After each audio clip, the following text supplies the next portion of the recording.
The views, comments, stories, and opinions shared within this podcast are our own, or those of our guests, and in no way represent the views of the companies, associations, or organizations that any of us may work for or represent. All stories, events, and tales shared within this episode may or may not have happened in the manner in which they were told. They may or may not have even happened at all. The details have been changed to protect the innocent and the guilty alike. This is Squawk Ident. American 107 Heavy, cross runway 31 right at Delta Bravo, give way to JetBlue, then right Bravo, monitor ground pound on good eye. Delta 1943, wind 35018, gust 24, runway 4 left, clear for takeoff. Clear for takeoff, runway 4 left, Delta 1943. JetBlue 918, Canadian Tower, runway 4 left, line up and wait. 4 left, line up and wait, JetBlue 918. Delta 1943, cancel takeoff clearance. Delta 1943, cancel takeoff clearance. Rejecting. American 106 Heavy, hold position. Alright, and Delta 1943. Yeah, Delta 1943, are you able to taxi or need a couple minutes to run checks? Yeah, we can get up the runway, Delta 1943.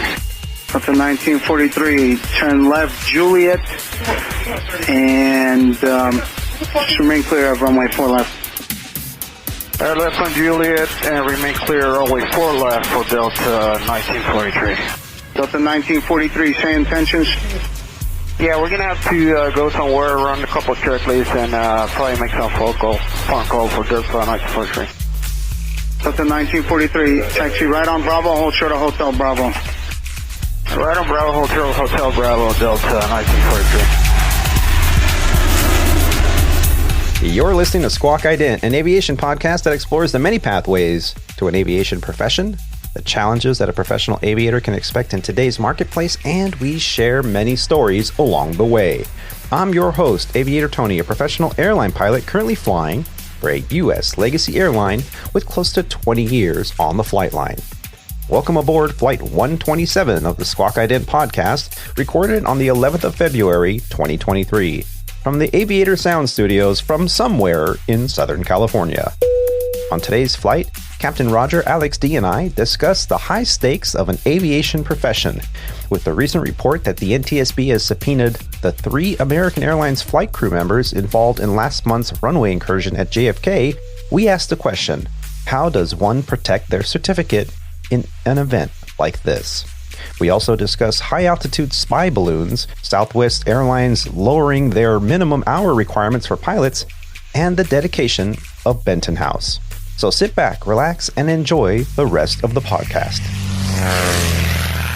Joining us today is an exceptional aviator and Squawk Ident podcast co-host. He is a professional CFI, II, and MEI flight instructor, a former Embraer 145 airline pilot, a King Air instructor, Dassault Falcon 900 EZ and 2000 pilot, and a G650 commander. He's a captain, director of flight operations, and corporate operator as well. Joining us from the Courtyard Marriott in Santa Rosa, California. Please help me in welcoming back to the show, Captain Roger. Captain, how you doing? I'm doing all right. It's come to my attention that I've actually made 2 consecutive shows in a row, so I'm feeling pretty good about myself today. Yeah, absolutely. You notice I had a little break. I had to ask when the last one was. It was a couple weeks ago, but I think this might be the first time I've actually been on back-to-back shows. So yeah, well, we love having you and getting your input, and I'm always happy to give it. Yeah. You got to keep us grounded here, not grounded in the aviation literal term, but grounded in terms of our egos and our heads sometimes get the best of us. Before the show, we were talking about a recent Substack that Alex was reading, and I heard a little bit about this on one of the other podcasts that I listened to, proudly an APG listener myself. And if you work at fast food and you set up $1,000 of an Airbus simulator in your home, and you get trained to be a sim instructor, but you don't have any pilot certificates, then no, that does not mean you're a pilot. Well, we're going to hope that doesn't get out too much. I mean, that's pretty much how I did most of my corporate jet type ratings, is self-study Microsoft Flight Simulator. Oh, is that how you got your type? Mm-hmm. Yeah, types, plural. Types. Yes. Oh, okay. Yeah. I guess that we can go around. Alex has lots of, things that he wants to be called now. Maybe he can get into those. I've got just types call me in a captain. 7.4, A380, A350. Why stop there? Yeah. If it's heavy, just write it down. Oh my do a God. little bit of flight simulating instruction for yourself, self-study, self-taught. Well, I'm also a Duolingo, having a long Duolingo streak, so I'm now a UN interpreter. So that's good. I mean, just keep the list coming now. Yeah. Now, do you get paid for all those jobs? No. That's always the catch. If you can figure out a way to become a pilot and an Airbus 330 captain, self-proclaimed, and get paid for it, then I think we'll have maybe something worthy of talking about. But it's, until you're actually a paid porn star, Alex. I don't want to hear anymore. Well, speaking of paid porn stars, joining us today is another exceptional aviator and Squawk Ident podcast co-host. He is a U.S. Navy Reserve's Chief Information Systems Technician, a certified flight instructor, and an Embraer 175 pilot for Sandpiper Regional, the alias to one of Legacy Airlines' wholly owned regional airlines. Joining us after his captain and he completed a perfect 4-day sequence from his podcast studio in Temecula, California. Please help me in welcoming to the show, Mr. Alex D. Alex, how you doing? Well, apparently I need to start adding some more accomplishments to my thing there, because if we're doing that, claiming titles and all that stuff, then yeah, I definitely have a lot more going on for me than just that little bit of snippet there. Well, it's funny because we joke around about people that make themselves seem bigger or more qualified on paper, or at a party we've always heard this. It's something about the technical professions out there. Technical people, it's just weird. I remember this story that went around Sandpiper for years. One of Sandpiper's longtime pilots, I believe that he's still there. I don't think he did the flow-through thing. He used to go around when he was young, and he would, on his days off, just ride in the jump seat. He would list himself for a flight that he's never been on, and he would ride himself, in the jump seat and request a jump seat and go both ways, back and forth, just because he wanted the experience of flying in the cockpit of different airplanes that the company owned. So every day off, he was out there flying somewhere just to do a turn. And I remember the story that went around famously was that he, was on an American Airlines flight, and the captain was like, "Oh, you're over at the Sandpiper, huh? How are you? So what are you on?" And he goes, "Oh, the 72, the 72." And he goes, "The ATR 72? Really? You I didn't know Sandpiper flew 727s." He's, "Oh, I'm on the 72, yeah." And he goes, "Well, okay." So he didn't say anything. He thought that was weird, And after the flight, that captain called the chief pilot over at Sandpiper, who he knew because he used to fly with him. And he goes, "Yeah, I just had one of your young new hires in my jump seat." And he says he flies a 72 for Sandpiper. "What's going on? You guys are getting 72s? What's going on with this guy?" And he goes, "Oh, Jesus Christ, this guy." He goes, that's like the third call this month I've forgotten on him. He flies the ATR 72, as you mentioned, Alex, not the 727. Oh my God. So it's just like a choice of words that can be used to kind of boast about qualifications that you don't have. I guess technically then I fly the 7.5. Yeah, there you go. The 175. Do you get paid for that?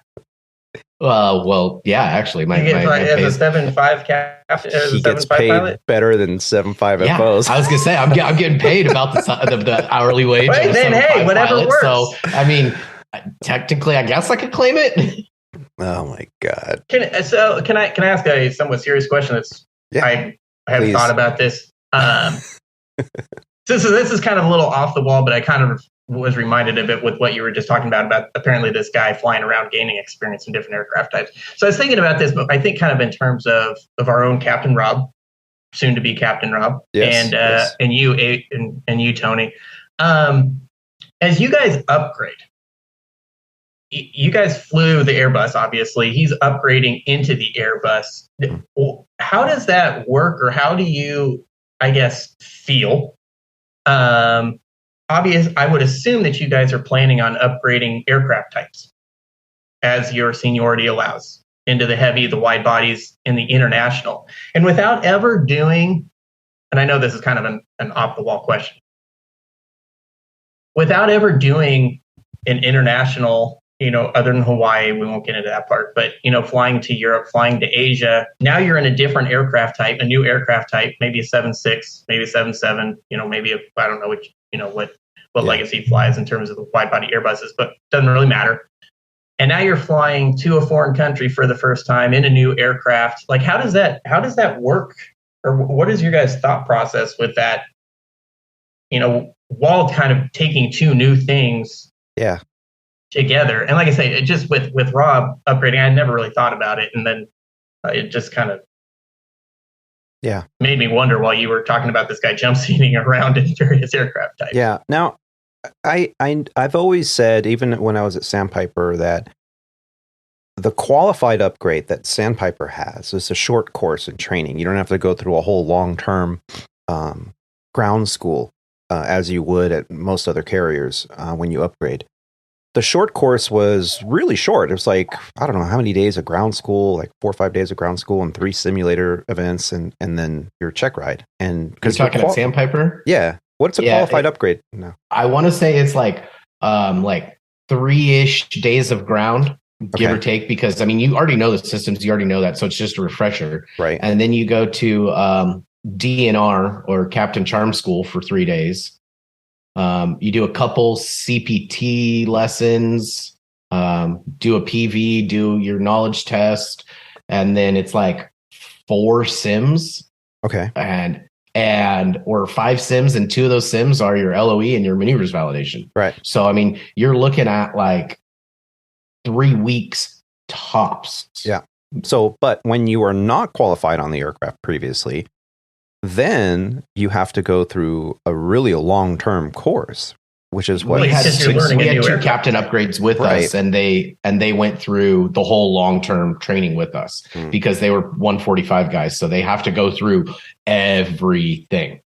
Yeah, but qualified upgrade should be right. And I think that long-term, you're learning a new airplane. But here's the thing: when you're let's say you're at a regional and you're just starting out in your career, like Alex has been doing. He's been flying for some time, but it's been in general aviation primarily. And this is his first year at a regional carrier.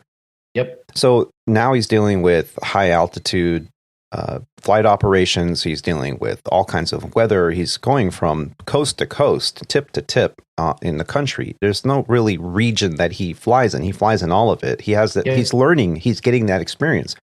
As he's going to progress and maybe get into the next aircraft, or if he does a qualified upgrade, because that looks like at Sandpiper, that's all they're going to be flying is the 175. Yep. Now, the 175 is not like an ATR or a Saab or a Cessna 410 or something that some commuter or charter or the smaller regionals used to fly, where you're now learning different systems.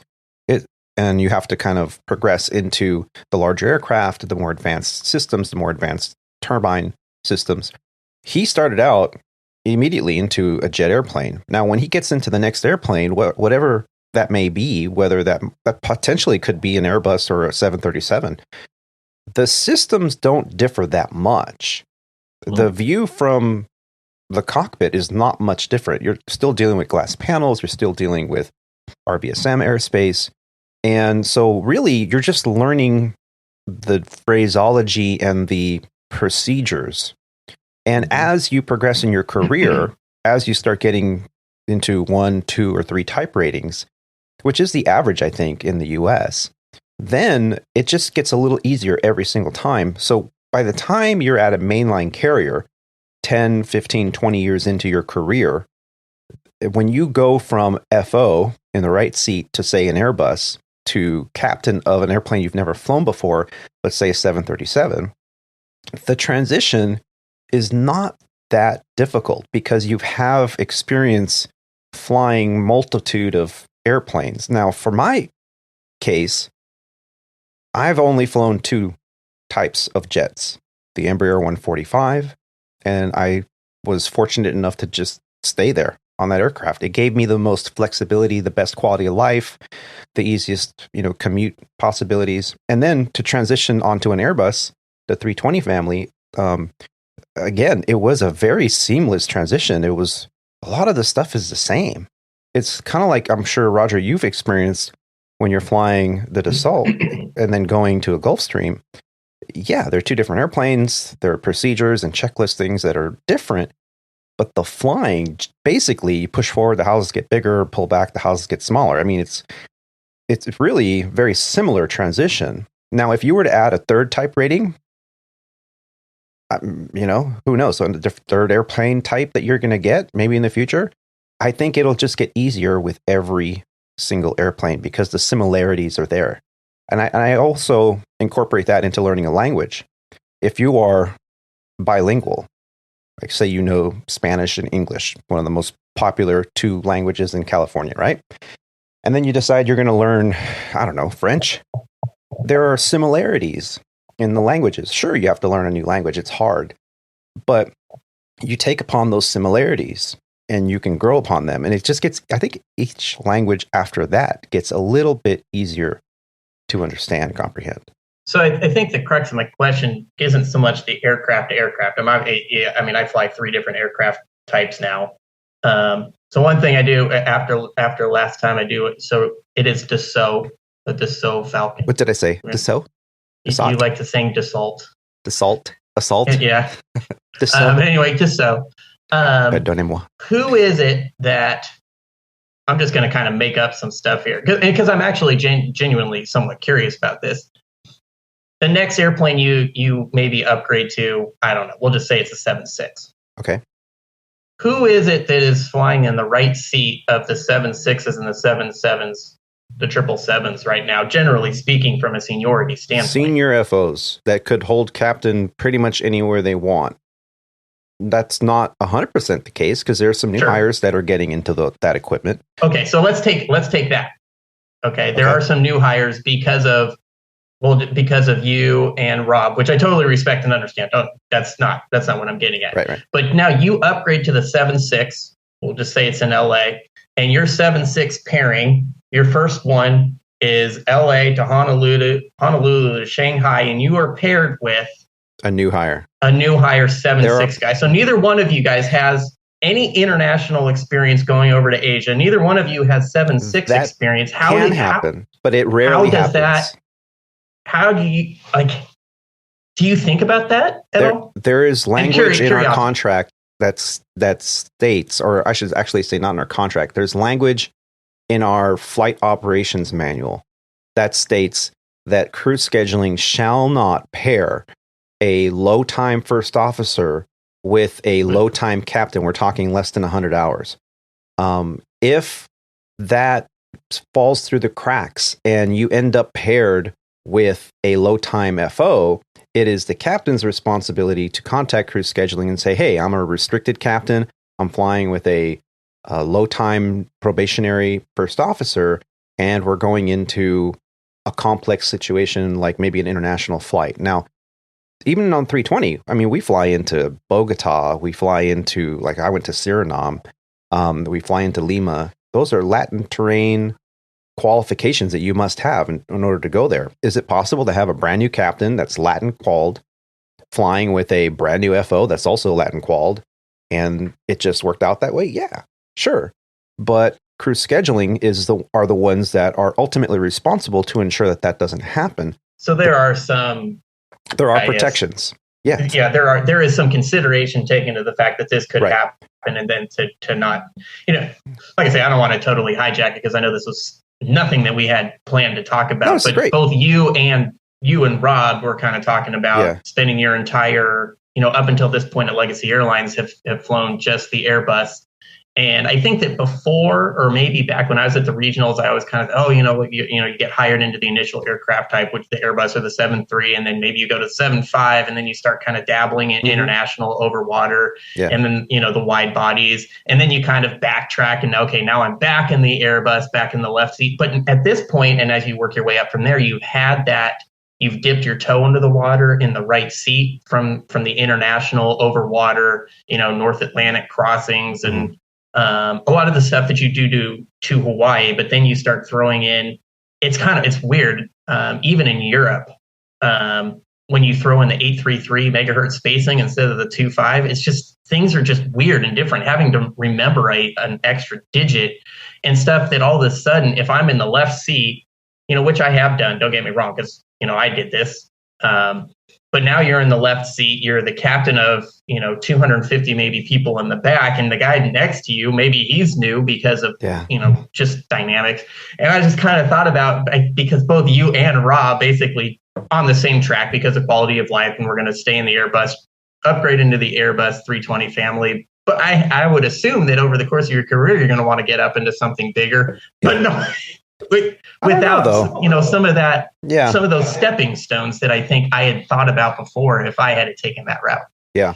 Well, there's another thing too that we haven't really talked about is when you're dealing with wide body international flying, you're dealing with a 3-man crew, and a 3-man crew is going to be your captain, your FO number 1. All of them have 3-man crews? As a matter of fact, there's because that's going to depend on the length of the flight. The length of the flight, and if it's over like European ETOPS, a lot of times because the flying is potentially able to go over the 8 hours, and you're in a different theater, then if the flight's over 8 hours, a different theater, sometimes over 9 hours, then it's gonna have a 3-man crew. The 3-man crew, the second FO, they're qualified in both seats, not to land, not to act as captain, but they're qualified in both seats, and that's part of their training. And so they give a break.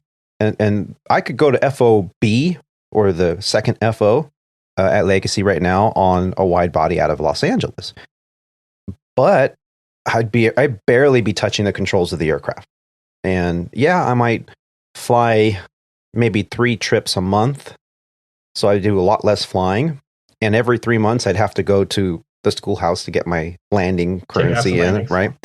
But it's a good gig if you have other things going on, and like you have another business or you have, commitments that you need to be at home. It's not a bad gig, but you're constantly dealing with the disruption to the circadian rhythm. Like, you're flying into wherever, into England or into Australia or wherever. And it's real. It's real stuff. I mean, you're jet lagged. You think, I got 30 hours in Sydney. This is awesome. No, you're going to be sleeping and eating and sleeping and eating. And so Sydney's not that bad, I will say. Europe for me is way worse just because Sydney is so far south. Right. And you're kind of almost, it's only, what is it? Maybe 5 hours, 4 or 5 hours off versus like 10. Yeah. When you go over to, that's just over into like Britain, I think is 8. Yeah. And that Europe is way worse for me from the jet lag standpoint, at least. Yeah. And well, we have these Airbus A321 XLR, the extra long range airplanes on order. I believe they're going to be out of Philadelphia and they'll be doing Europe. They'll be doing North Atlantic. It's not a type change for me. I'm already an internationally qualified pilot. I've done South America and Mexico and Hawaiian Islands and ETOPS, and I've done a lot of that. I just haven't done the European theater, and I've considered, switching over, maybe upgrading over there, because I could potentially hold captain right now in Philadelphia. That's not a problem. I just don't want to commute. But if I'm doing international flying where I do only 3 trips a month on a 2 or 3 day cycle, it might be worth it to just have that experience so that, who knows, So there's a lot of exciting things, and that's the part of this career, is that it's very dynamic. You can move your cards around uniquely to you that works for you. Well, I think that's different today than it was 10 years ago because things are changing so fast now. And you do have that opportunity, because I don't think you could have sniffed a new higher wide body 10 years ago. No. Whereas now I think that all 3 of the legacy airlines, I think that there are slots open for the wide bodies. And probably because of people like you and Rob, who, you keep your quality. I'm based where I live. I have my quality of life in the aircraft that I'm familiar with, and I'll just sit right seat until I can hold captain in the base that I live. Because I think that there's a lot of people like that. But just 10 years ago, it wasn't, just because the sheer amount of movement that there is now, things are just different. Things move a whole lot faster for the people that are coming up now than 10, 15 years ago. So it seems to me. My dad and one of our close family friends, our close family friend, he's like 4 or 5 years younger than my dad. He was the base hopper, money hopper, trying to get the newest type rating, newest all that. So he commuted out of LA to go to, he worked for Acme Airlines. Before they were Acme Airlines, he was the northwest side of Acme Airlines. And he would base hop from Detroit, San Francisco, Salt Lake, because he wanted to get the newest and latest and greatest type rating or fly the biggest and best jet or whatever. Mm-hmm. And he commuted his entire career. Whereas my dad loved his quality of life, stayed in base, stayed in LA, he stayed on the 7-3 because he didn't want that. He didn't want to have his circadian rhythm thrown off. He didn't want to, commute to Philadelphia just to, go fly Europe because, well, he could. So, and that's two different dichotomies of people that are out there. It really depends on what you want as your career. Do you want to be commuting? Do you want to be having that extra day back and forth on the end of it? Yeah.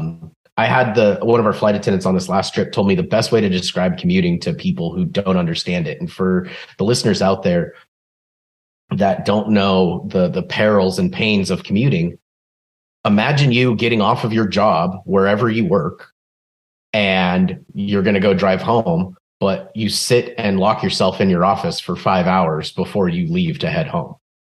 Right. That's commuting. Yeah. That's 100% what commuting is. And then you're bumming a ride from the first available person that's going your way. And that might be 2 or 3 different people that go, yeah, I'll take you. And then they change their mind. And I mean, that's exactly it. Yeah. So commuting, I do it now. And it's not the greatest. It kills my quality of life. It's a completely different job when you don't commute. It really is. And that's what I'm looking forward to, eventually when we were able to live in Texas and live in base, that having 2 days off isn't really 2 days off. It's more like 3.5 or 4 days, depending on when your flights are. Right. So. Right. And if you're trying to commute coast to coast, like I did for almost a year, you could forget about a life. There's no such thing. That's got to be miserable. It's terrible.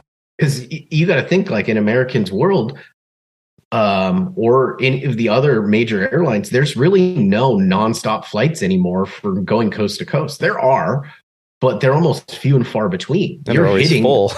You don't want to sit in a jump seat. If you have an hour commute, you're flying in and out of, say, Chicago or Charlotte, and your hometown is at a local airport that's got a 45-minute flight to get there. You could drive it. It might take you 3 hours, or you could fly a commute. And if the loads look good, you check the night before, the loads look good, you're going to go with the local airport and let somebody else do the driving, right? Yeah. But sometimes those options dry up, and because of weather or because of load factors. And recently the load factors have been the number one issue. So if you have to sit in the jump seat on the flight deck, it's not a big deal. Now, if you're desperate to get home, on the go home part, you'll do whatever you got to do. But if you have, I do it for 3 hours. Is it 3 hours? Well, Dallas to Ontario. It's about 3 hours, give or take. Yeah. Okay. Yeah. So plus that doesn't count the time it takes you to get to the airport. You have to get there an hour prior to check in with the gate agent. Then you have to, sit there and worry, did the previous flight cancel? Is there weather in Dallas? Yep. Is it going to go on time? Is it going to have a mechanical? Am I going to actually make it to work? And then that's when we can get into all the minutia of commuter policies and protections. Well, I was going to say, we're going to talk about that when we talk about my update of what's going on. Well, let's do that. Just catch everyone up on what we've been up to here in the last few weeks since the last show. I did a lot of 2 and 3 day trips all month. I bid a little bit differently. I think I mentioned it a few shows ago. And I was doing that so that I can trade things around, because it's easier to trade a 2 day trip for something else than it is to trade a 4 day trip into a 2 day. It's just not possible. I did call in sick at the end of January. Legitimately, I didn't feel good. I caught a little bit of a cough. No, it wasn't COVID. Yes, I tested, but it was weird. I came back from a trip and I started coughing and all this congestion in my lungs, and I didn't have any kind of like post-nasal drip or anything like that. It's just all in my lungs. And yeah, I caught something somewhere out there. So I did the responsible thing. And I said, you know what, I'll wait till the day prior. If I don't feel well, if the cough isn't gone, or at least, 90% better, I'm just going to call out sick. And that's what I did.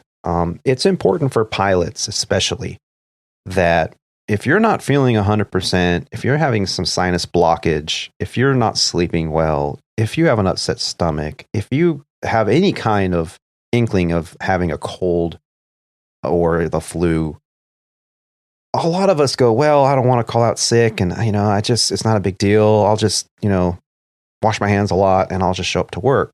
But what you don't realize is no matter how well you take hygiene seriously, you're going to be spreading whatever you have. I'm on the flight deck. I don't know. The planes have about 6-7 flights a day, at least at mainline. Probably at the regional, it's more like 8 or 10 flights a day. That's a lot of hands that are touching the controls. Excuse me. And I use my own headset, and I do that not because I want to just bring my own headset and schlep that around. I use it because I'm cognizant of the fact that my mouth is in a mouthpiece, and I just feel better if it's my own headset, not the shared one. So I did the responsible thing. I called out, and I had a little bit of extra time at home, but 2 day trips, a lot of reassignments. And this week, my 4 day trip turned into a 2 day trip because cruise scheduling removed me from the last 2 days because of something called IMAX. Now, every airline has its own contractual limitations on how much pilots can fly. I know some carriers, they have a limit. You can't fly over so many hours a month, period. And they can't take you over it, period. Part of their contract. Over at Legacy, there are pilots that are flying all the way up to the maximum, that they play this game of, it's kind of like watching a Wall Street investor, like picking stocks and changing, and they're like on the floor and they're going, yeah, I'll trade this trip for this trip and that trip for this trip, and I'll maximize my flight time, and I'll do this, and then I'll get this, and this has a deadhead in it so I can fly more, and I get this much credit, and I can put myself on a premium, and I'll pick up this premium trip, and it's exhausting. It's exhausting to watch. I know some people, it works for them. Like we said earlier, everyone has their quality of life. Everybody has their method. Some people brag about, hey, I got paid 200 hours of pay credit last month. And you sit there going, how? Why? And I've had it explained to me a few times. And they just work the system. And Alex, before the show, we're talking about, was talking to someone about, I trip trade with this guy, which puts me illegal for them to give me a reserve assignment. And then I trade back to the same guy, give him back his trip after a certain time frame. And it's like, what?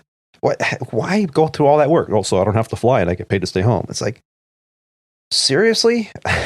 Why did you get in this profession if you don't want to fly? And I understand. It's all, at the end of the day, it's all about money. But what happened to me was I reached this IMAX, and I really wasn't quite understanding what that meant. So I called the cruise scheduling department and I said, hey, I was removed from this trip. Can you tell me what happened? Because the removal code in my sequence says miscellaneous, and I don't understand what that means. So she, sat there at the keyboard typing away, and she said, yes, you've reached your IMAX limit for the month.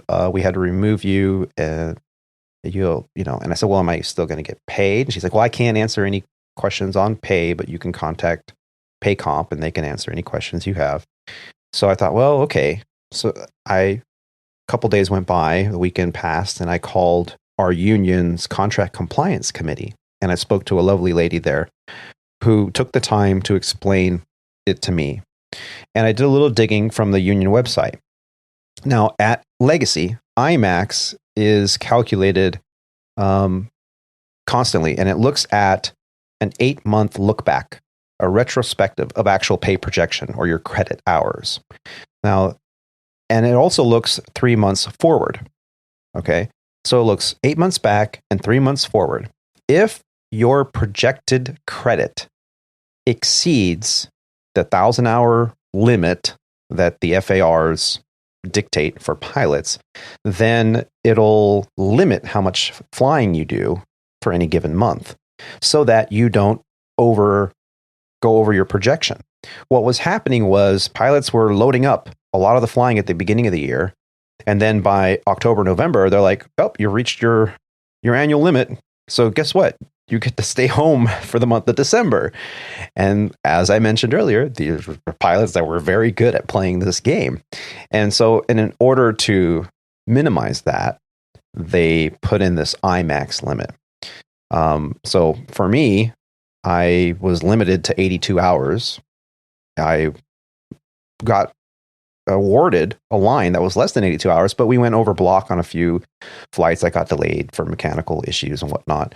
And the over block and overflying, and it put me just over that. So they removed me from 2 days. And yes, I got paid to stay home. But it lowered my actual flight time for that IMAX projection. Now, if that wasn't complicated enough, then we also have all other kind of things in our bidding sequences, like FAR limits and other things. But we won't get into that today. So the whole point of this is I got to stay home an extra 2 days this month with pay, simply because I've been flying too damn much. And Roger's like, let me talk to you about flying too damn much. Well, it's all relative. I mean, from a flight perspective, I don't fly as much as you guys do from a flight hours standpoint. Yeah. Now, I spend a whole lot more time working at home, and, a lot of it has to do with credit hours per day. Yeah. I think that we could all probably agree that we would count work as being away from home, a day away from home. And for each of your days that you work, you fly more than I do, because typically we'll only do one leg. I mean, even on this trip that I'm now up to Santa Rosa, I flew up to Santa Rosa on day 1. I fly back from Santa Rosa on day 4. I looked into trying to get home, but there wasn't any way to do it, especially because we're leaving early tomorrow morning. And so I would have had to come back up the night before anyway. So that's just another day worked for all of maybe 2.2 flight hours for a 4-day sequence, but that's still 4 days that I've been gone away from home to only fly 2 hours. And you're not getting paid a per diem, are you? Well, we don't get paid per diem. Some companies, corporations, operations will work like that. We're more on, I guess, kind of the quote unquote honor system, if you will. Mm-hmm. And, we have to submit all the receipts for the trip. And then, I guess kind of I'm one of the people that checks the red flags, which we really have not had an issue with. Yeah. But we have some general guidelines that the crews are supposed to use for hotels and then for meals and whatever, but we don't actually have a quote unquote per diem, so we can't pocket any money that we don't spend either. I see. So your company says, okay, when you're away from home and you have to sit at some airport or some hotel for a few days, what are the kind of things that they allow, or I should say you allow? Is it like rental car and meals and hotel rooms? Pretty much. Any and all meals. What if I get that meal? Cars. What if I go to Disneyland to buy my meal? Is that covered? If you go to Disney, well, I think you're probably going to need to get into Disneyland. Oh yeah, I'm going to expense that too.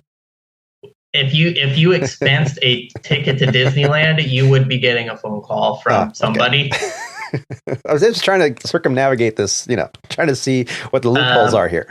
But really, we're not. It's like I say, it's an honor system. We only have 8 people, 8 pilots, so it's not keeping track of 12,000 pilots or whatever. Yeah. So there's pros and cons to it. Like I said, because we can't actually, we're not going to give somebody $60 a day, and then, well, if I only spend 30, I can pocket an additional 30. We don't have that advantage either. But at the same time, if you want to go out for a steak dinner, you can go out, you have a steak dinner. Yeah. Probably not a Ruth's Chris, but those are just things that, again, more on the honor system. Yeah. Oh, when it's a small corporation or small business like yours, the control, one person can control and verify everything is on the up and up, and anyone that tries to take advantage stands out. Correct. But when that's why it's really kind of a red flag thing. Is like, how come this guy's expenses for this trip number are so much different than this other guy's? And that's when you start looking, okay, well, what? Because you have to submit your copies of receipts, right? And it all has to match up. And okay, it looks like Aviator Tony took his family of 3 to Disneyland. Uh-oh. Well, it was we talked about work. Yeah, I think you used the wrong credit card for this, or something like that. We're going to not reimburse you for that, and that's how. Yeah. That's how that I guess would go. Yeah. I mean, there's only been a few times, and it's not been malicious. It's just, hey, you know what? This is like, let's not spend $300 for a 1-day car rental, which has happened before. Because let's weigh. If you're going to spend that for a car rental, you're not going to get a car rental. Just Uber. If you're only going to be there, Uber 3 times to get, and you're going to spend less money. Yeah. Now something else that you brought up that's a little bit different. I guess I did the irresponsible thing. Using your words, I also got sick at the end of last month, and I cannot call that sick because we do not have reserve pilots sitting around. Yeah. So if there's no one else left to fly, it was in my nose, and I had a runny nose for. Actually, you might still be able to tell now, but I got sick during my Aspen trip. It's fairly minor. Yeah.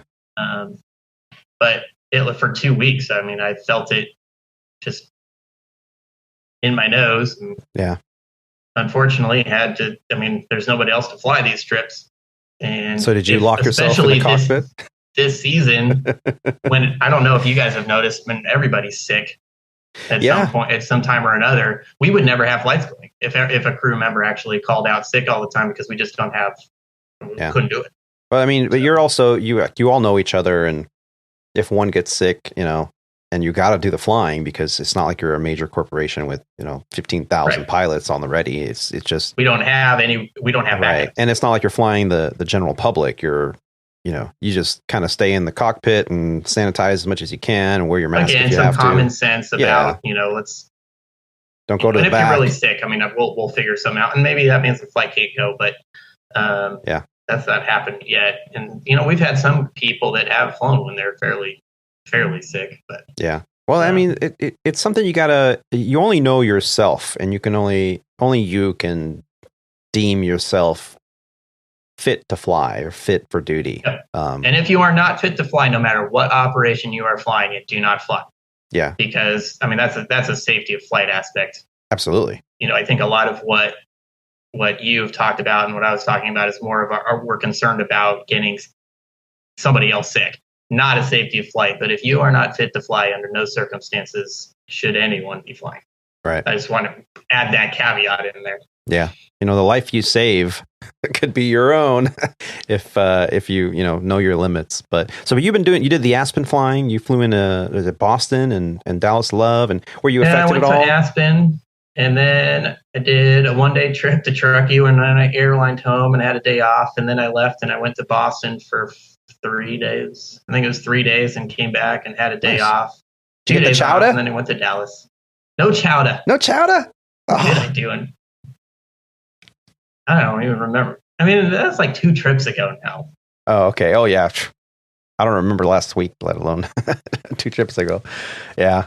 Yeah. Well, and then DC, where else did you go? Oh, now in your Dallas and. Oh, I went to Dallas, and I saw the flashy stuff in the sky. Flashy stuff? Yeah. What's that? Yeah. What's that called again? Flashy. Chinese spy balloons? Thunder. No, lightning. That's it. Oh, that's yes. Yeah. I had to remember. I'd read it somewhere.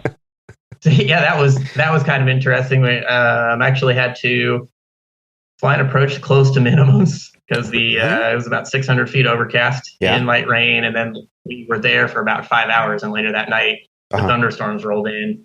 And it just so happened that, when the passengers showed up, it's pouring down rain and there's lightning, which is easy to see because it was night. It was about 8:00 at that point. Yeah. And we held off for a couple minutes and then ended up deciding, well, might as well fire up. We'll go down to the end of the runway so that when it lets up, we can launch instead of, just save some time. Yeah. And even while we were taxiing, the rain let up. We got an RNAV departure. We kind of switched it and got alternate. Basically, we got an RNAV to whatever the fix was, and we said, well, can we just fly straight out, which departure approved out of love to not fly into some of the weather. And unfortunately, it was kind of just right over Dallas, and we just blasted out, and within 10 minutes, it was fine. But we don't deal with that quite so much because we just fly a whole lot less. We fly a whole lot less. We don't just fly. I don't even know how many flights a day major airlines fly, but it's a little bit different. Nothing that obviously we hadn't seen before, but still a little bit different for us. So. Yeah. Yeah. And so because you are flying for private owners, do you think that when it comes to adverse weather, you're more conservative because, the owners know they know, and you want to be able to continue to fly? And do you think you're more conservative because you don't want to put maybe the aircraft or the operation at risk? Or do you think it's the opposite? The owner wants to get there and you got to make it happen. And sometimes that will sway you to kind of go into weather. We are more conservative, and that, generally speaking, comes from the owners. We do not have any of the owners that need to get anywhere. And there are several examples of that. I don't know. There was maybe a couple of years ago, there was an accident, a crash in Truckee, which we go to. It was a Challenger. We go to Truckee all the time. And we now have company minimums up there that are far above the FAA approach minimums. If the weather is not 3 miles and I need to look at it, 3 miles and 4,000 feet, go to Reno. And the owners are fine with that. We actually had another flight. Alex is going to talk about his commuting issue. We had a flight to Dallas, it was a week and a half ago, for a board meeting for an owner. And we knew the day before, we called him up, said, hey, just so you know, we've got freezing rain, we can get in, it'll be fine. But getting out, all bets are off.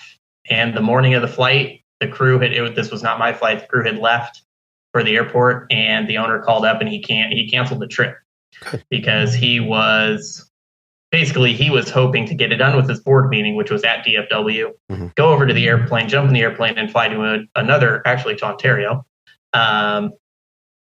for another board meeting that he was going to have. Except when you've got DFW in an ice storm, there is we're going to get out, get to the airplane, get in and go. Right. We had no idea what the airplane is going to look like. But I'm sure that process was not going to be quick. And he elected to just cancel the flight. So generally, all of our owners are very understanding. We tell them beforehand, hey, this is the story. We just want you to be aware of it. We can do this safely, but here are the considerations should you choose to go. And then they are allowed to make that decision. Some things like the mountainous airports in Truckee, like I said, we have company minimums that if it's 3,000 feet and 4 miles is actually what it is. Go to Reno. It's only a 45-minute drive from Reno back to their places in Truckee, and it's not worth it. And really that accident actually opened their eyes that this stuff is real. It doesn't really matter how experienced the pilots are. For whatever reason, bad things can happen, and their lives are valuable. They fly private jets. Their lives are pretty good. 45 minutes of my life is not worth it. Reno's okay. Yeah, and it's interesting. I had no idea that a private owner would have company minimums. That's very refreshing to hear because you hear about these kind of things happening, accidents, and with corporate jets, and sometimes it's because that of was potential actually pilot not pushing? dictated by the owners. I think because the owners were concerned enough about it, the operation, the managers of the operation, if you will, instituted those, and the owners are okay with it. We just flat out said, look, we're, for safety purposes, we will not go to Truckee at night. Oh. Or we won't. We're not going to do it if the weather is less than the 3,000 feet and 4 miles of visibility. Yeah. And they respected that because, like I said, their lives are more valuable than, it's not worth it. It's just not. Right. And it's good to hear. I'm really happy to hear that. I didn't know that things would be that conservative. Now, I'm not surprised when you're helping manage that operation that you would have those kind of rules in place. And I'm sure that insurance reasons that those kind of rules help with insurance. What do you call those? Insurance premiums. Thank you. Yeah, that would help with insurance premiums. So yeah, it's good to hear. Now, Alex dealt with a little bit of Texas ice storms. I saw some photos on some of the Facebook pages with icicles from aircraft wings in Dallas one morning. Were you affected by any of that? I didn't get to see the ice firsthand. I got stranded in California going out on my trips. When I had my trip, it was the start of the month, and the Texas ice storm went through. Everything was set, planned to go, and I went to go check into my flight. Everything was still good. I get up in the morning and I go check the loads to see where I'm at, would normally do, and my flight was canceled. I'm like, okay, well, let me try going out of on this flight, the later flight, and I'm like, oh shit, that one's canceled too. All right, cool. So I call crew scheduling. I'm like, hey, I know that you guys are dealing with a lot, but like both my flights canceled out of this airport. I need to be positive spaced. You know, I have my attempts. Like, I'm giving you my attempts. Try to get me out. And they're like, yeah, sure. Wow. They gave me positive space out of San Diego. Nice. So I drive down to San Diego. I'm sitting atop the Laurel Street parking garage, and I'm waiting, and I get the ding. Okay, well, this flight's now delayed to get out there. And I'm like, okay, if it delays any further, I'm going to be cutting it close for my sign-in time. And I'm calling crew scheduling, and I waited on the phone for over an hour, and I'm like, hey, this what's going on? And they're like, okay, well, you're good, positive space, and like, don't worry about it. Like, just try to get out here. And as soon as I get off the phone with them, I start walking down to go catch the van to the airport. And within 30 seconds of getting off the phone and walking down, that flight canceled. Oh. So I had no way to get out there. There was another flight that I tried for, and it canceled. And then so they moved me to this flight, and then that one canceled. And I'm like, I have no way to get out there. Like, I don't know what you guys need me to do or want me to do. And they're like, well, okay, this is what's going to happen. We're going to try to get out here. I had a lost day in the middle of my sequence. So like, I could catch up with my sequence again if I was able to get to Dallas at a reasonable time. I'm like, okay, that's fine. Like, I'll catch up with my sequence. Just, you know, I need positive space to get out there. Like, the loads are overloaded at this point. Like, you're looking at flights with like -10 seats available. And I'm like, I have to be on those flights. Like, I can't just run the risk of jump seating and have 4 jump seaters on a 320. So like, okay, we'll get you out of Ontario. We'll get you positive space. We'll do all this. And so the next day I go to try to get out to Dallas. And by 11 o'clock in the morning, all flights out of Southern California were canceled to Dallas. And I don't just mean, out of Ontario, LA, Burbank, John Wayne, San Diego, and Ontario, all canceled. There was no way to get out to Dallas. So Sandpiper has a wonderful thing called a commuter policy. They understand that people don't live in base. They understand people are going to try to get in and out as they can. And you have to show good faith, meaning you have to give yourself 2 attempts to get out to where you're going. And if you don't, it's not a penalty to you if you have a missed assignment. You send your, ticket stubs into the chief pilot and like, hey, I tried, these are my 2 flights, and they remove that from you. Now, the only thing that sucks is them removing it from me means that I lost 14, 15 hours of pay right on the beginning of the month. So now I have to make up for it. I picked up a trip at the end of the month to make up for it, but like, did you pick it up under makeup or premium? OT. So if it goes critical or super critical, well, I'm going to be in your contract, if you pick up a trip, an open time trip, and go, well, I have 4 days off at the end of the month, and I just want to pick up a 3-day trip in there that I'm legal for, and you pick it up, it's straight time pay. But if they deem those days premium or super critical after you pick them up, do you still get paid the premium or super critical? So I had a buddy of mine who is really good at this. He's able to work his schedule and navigate it and do all this. He lives in base. He's single, and he basically works to the minimum of 8 days off. And he trades and does and drops and swaps and moves stuff around. And he is able to get like credited like 140, 150 hours a month. That's just amazing to me. And I know, right? And he was telling me, he's like, okay, he helped me walk through picking up that trip. And he goes, okay, now go check your month schedule and see what it's listed at is in there. And for me, it's listed as OT. Mm-hmm. So if that trip goes critical or super critical, even though I've picked it up already, I get the credit time for it. I think we need that in our contract. I don't know. I don't think that's there. It's amazing to me that our wholly owned regional carriers pilot contract is better than ours. Sounds like you guys need to negotiate your contract and do a good job of that. Oh, ALPA. Wait. ALPA. Yeah. I'm just saying. I'm just like stirring the pot here a little bit. So okay, so you and you were telling me that during your 4-day sequence, you got to talk to some podcasters on the radio while you're working. What happened there?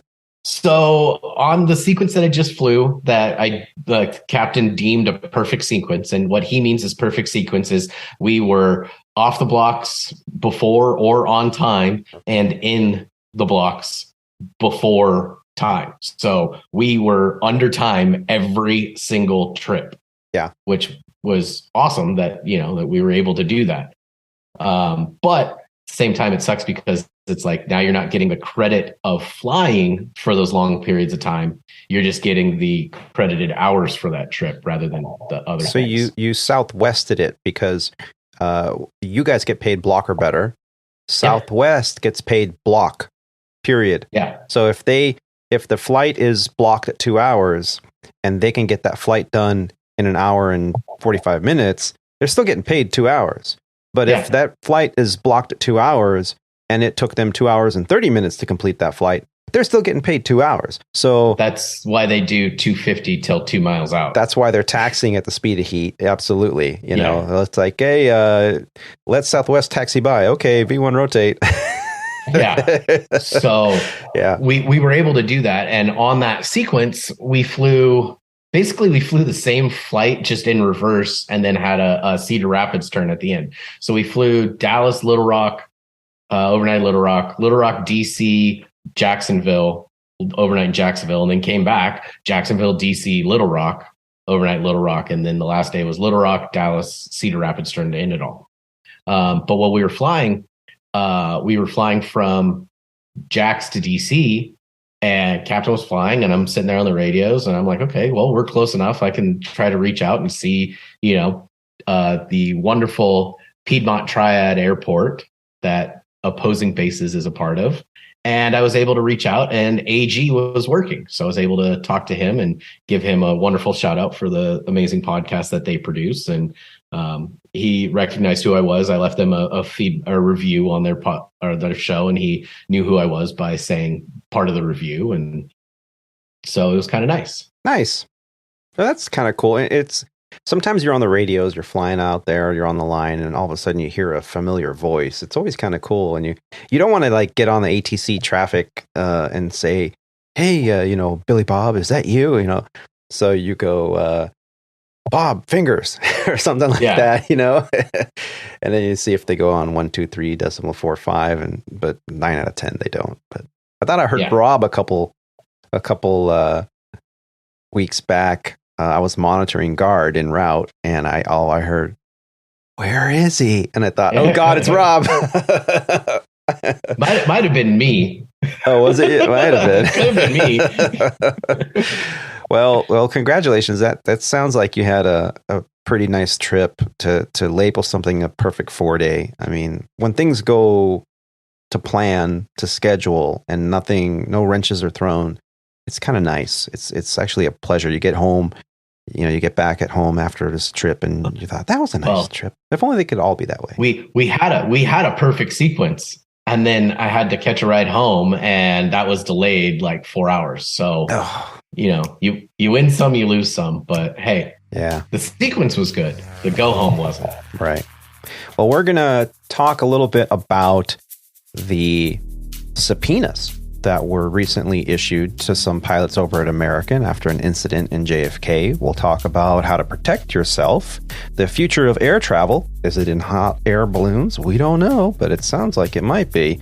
And some breaking news about shooting down stuff. All that and more right after the break. Do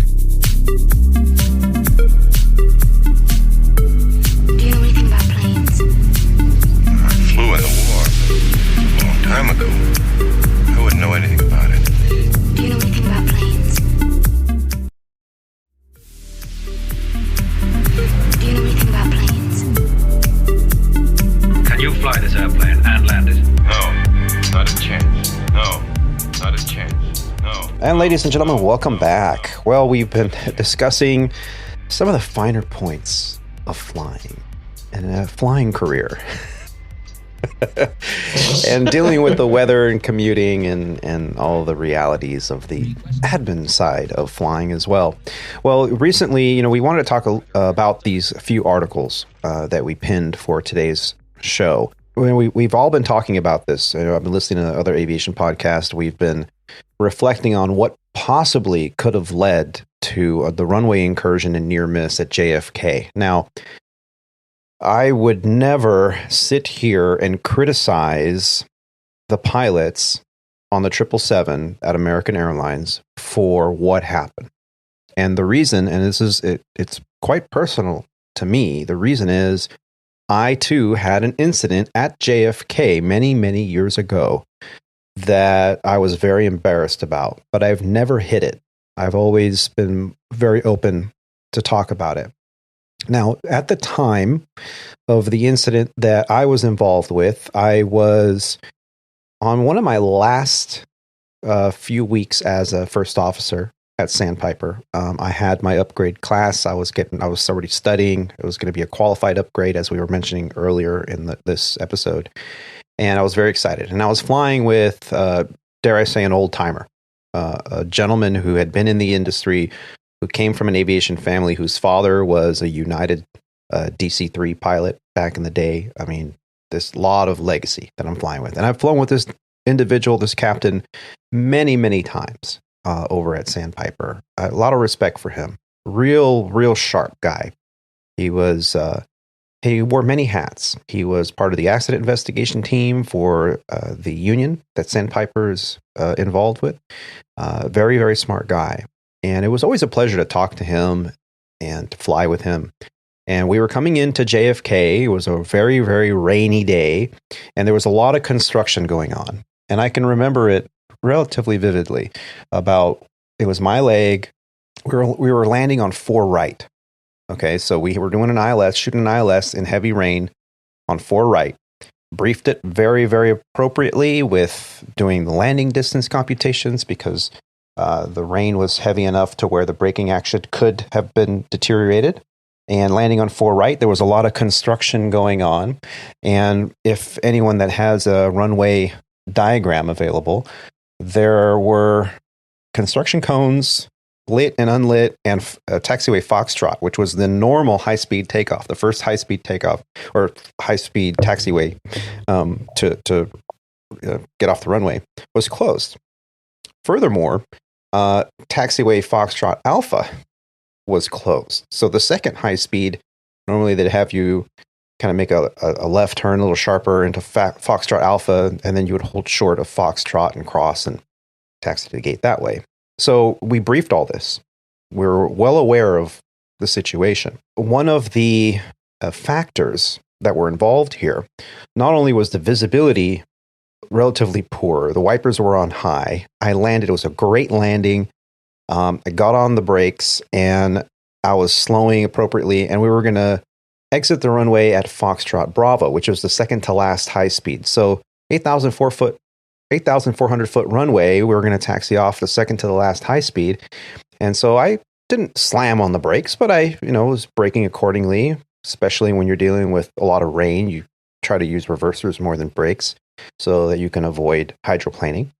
So what happened was the controller got on the radio and said, Sandpiper, can you expedite off the runway? I've got a heavy behind you, less than 2 miles. So he immediately said, my aircraft.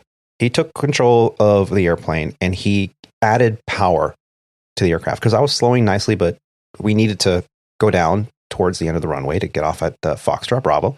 And the instructions were Foxtrot Bravo, Yankee, cross 31 right, Yankee Alpha, hold short of 4 left. Now, anyone that has a JFK chart out, you can kind of see that's not usually what we do.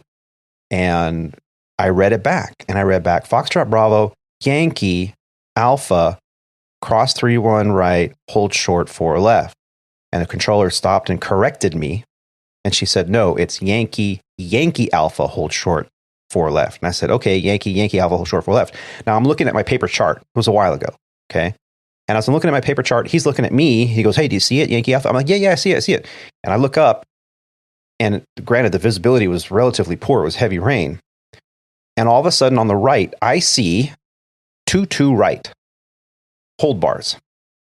And I go, wait, and he goes, yeah, it's crossed the first one, hold short of the second one. Red flag. And he started to cross at Foxtrot Bravo, 22 right, aka 4 left. And I went, wait, no. And by the time I said, wait, no, we broke the plane of the intersection. And we were halfway through that intersection when the controller said, Sandpiper, okay, Foxtrot Bravo, Delta Bravo, hold short 31 right. And she's yelling on the thing, and I go, oh crap! And he goes, holy shit! I think, oh man, I screwed you. And I'm looking at him, and I didn't know how to react. It all happened so fast. It wasn't like we were being complacent or anything. It just happened so fast, and I was like, oh. Of course, we got the dreaded advise when ready copy phone number. So now it's eerily quiet all the way back to the gate, and we got into the terminal. We discussed what happened, and he's like, man, I should have slowed down. I was like, yeah, I could have hit the brakes, but I don't want to slam on the brakes when you're trying to, taxi fast across the runway. And so we both kind of did an analysis on what happened to us. Now, we immediately went into a quiet space. We found a broom closet or something at JFK Airport that we had access to, and we made the phone call. And, we apologized. We understood what happened, and no runway incursion happened, but there was no loss of separation. And I thought, oh crap, my career's over. They're going to cancel my upgrade class. This is going to be a strike against me. I might lose my certificates. And immediately we both filed ASAP reports. Now, before I filed my ASAP report, I told them, hey, I'm not going to submit this until I call my union rep and I have them review it, because I'm not going to incriminate myself. If there's a way I can protect myself, I'm going to do it. And he was like, well, I don't think you need to do that. I said, well, I'm going to do it. So before you submit yours, I suggest you wait. So I called my union rep, and he said, good job. I emailed him my copy of the ASAP, and he said, yeah, you worded that very, very well. Good job. You put in all the factors that were at play, and you didn't try to hide anything. It was good. Go ahead and submit it. So I did. My captain, on the other hand, he emailed him what he wrote, and he got a lecture from our union rep saying, nobody needs to hear your philosophy and how sorry you are. They just need to know the facts. This is like, imagine you're talking to a lawyer. Give them the facts and only the facts, and don't put colorful language in there or regret.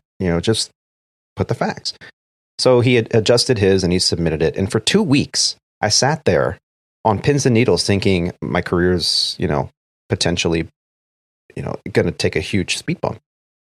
I was very, very lucky. Both of us were, because even though we made the error, and even though there were so many factors involved that were beyond our control that led to the error, the ASAP committee got together, the union, the company, and the FAA representatives all got together and said, well, considering everything that was going on, we're going to go ahead and just have you do an online training course.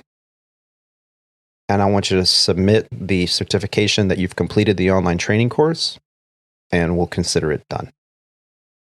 And I was like, really? Cool. So I did the course right away, and my union rep called me a couple days later. So captain I had flown with many times. And he's like, man, you got lucky. You got lucky because the FAA deems runway incursions as a hot topic item. And they are shooting for pulling certificates and making you go get check rides over again and get retyped and all that stuff. They always push for that because it's a hot topic for them. It happens way too much in their eyes.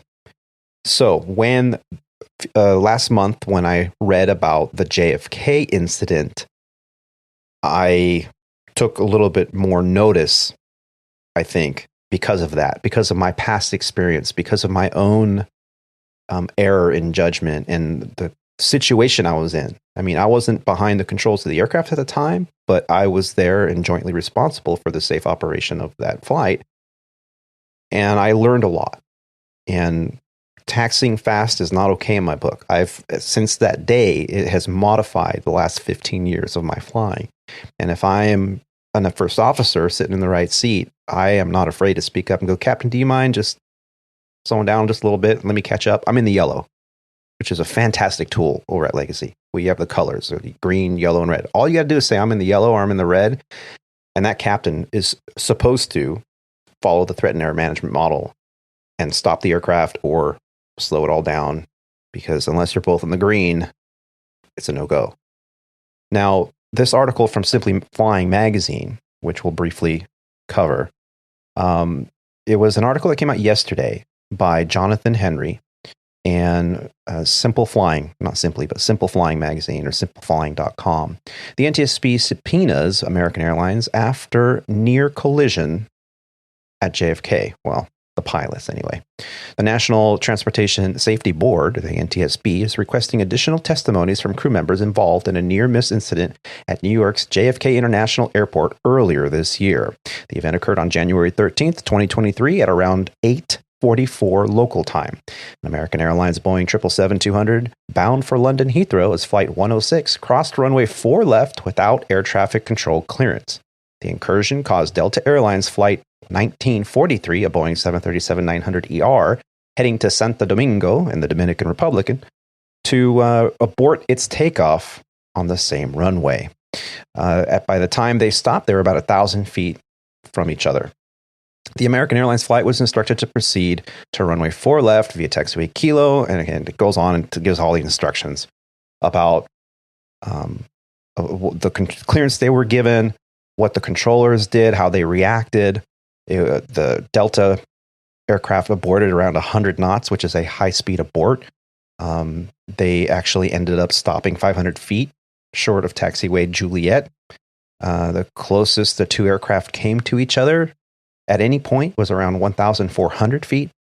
The Boeing 777 reported no injuries to the 12 crew and 137 people aboard. And the 153 people aboard the Delta flight also did not have any kind of injuries. But they were both, the Delta flight went back to the gate because that high-speed abort, you have to go back and get maintenance to check out the airplane so that the fuse plugs on the landing gear, they have to check that. Time has to go by. And there's a lot in the logbook that needs to be documented and reviewed. The American flight ended up at the end of the runway, and they were advised to give in a phone number, and they sat there for, I think it was almost 2 hours, and then they took off because according to them and their union, they weren't aware of the severity of the incident. So they ended up taking off, flying to London. Now, because they did that, the voice recorder only records on a loop for about 2 hours. So by the time they landed, any documentation of what was heard, what was said on the flight deck had been recorded over. So this has created an issue. And the NTSB is not happy with the fact that they were not able to pull the tapes. I think part of that, and that's my speculation, that maybe they're insinuating that the flight crew intentionally took off so that any evidence would have been recorded over. And the NTSB has suggested that the tapes be at least 25 to 26 hours long in the future. So we may have cockpit voice recorders with a much higher capacity. The article, I'll put a post in the show notes there, a link to it. But the important thing is that the audio from the American Airlines flight was unavailable to investigators because it only records the 2 hours. It was overwritten on the flight over. The safety board stressed that transcripts for each flight crew member's account of the activities and the conversation leading up to the runway incursion are particularly important, and the absence of a cockpit voice recording. And the organization confirmed that the frequently used recording devices in interviews, they reuse those so that they can, document, particularly those who had roles in operating the equipment involved in an accident or an incident, which this was not an accident, it was an incident. So the crew for this American flight, they have been asked to be interviewed. And so far, they have not been able to interview any of them. On behalf of the crew, a representative from the Allied Pilots Association, which represents the crew, informed the NTSB that the crew would not consent to participate in audio recording interviews in any manner. The group concurred that interviews were vital to continuing aviation safety, but objected to the use of electronic recording devices. They were quoted as saying, "We join the goal of creating an accurate recording of all interviews conducted in the course of an investigation. However, we firmly believe that introduction of electronic recording devices into witness interviews is more likely to hinder the investigation process than it is to improve it. Not only may the recording of interviews lead to less candid responses from those witnesses who may choose to proceed under such requirements, but the existence and potential availability of interview recordings upon conclusion of an investigations will tend to lead many otherwise unwilling crew members to elect not to participate in interviews at all." On February 10th, the NTSB confirmed it issued subpoenas to each of the 3 American Airlines flight crew members to compel them to appear for interviews at NTSB headquarters in Washington, D.C. The crew members have 7 days to respond to these subpoenas. And that made my heart drop a little bit. Gentlemen, we've all been flying for quite some time. Have any of you ever been in a situation where you thought, oh crap, there's going to be a hearing? Me, not yet. Not yet. I know that. Yeah. Well, I'm not saying it in the negative sense of like not yet, but like we all know that there's going to be incidences that occur, and like what you had with yours, Tony. There's going to be stuff like that happens. I had something happen in my flight training days I left one of the chains on when I taxied out on my airplane. I got distracted during my pre-flight and I forgot to take one of the chains off, and Tower called me and said, "Hey, you got a chain on your airplane. One of the airplanes next to you sees it." So I got out and I took the chain off, and there's no further incident or anything like that through what had happened on my end, other than the flight school I was with grounded me for a week because that was my penance for getting distracted with my pre-flight.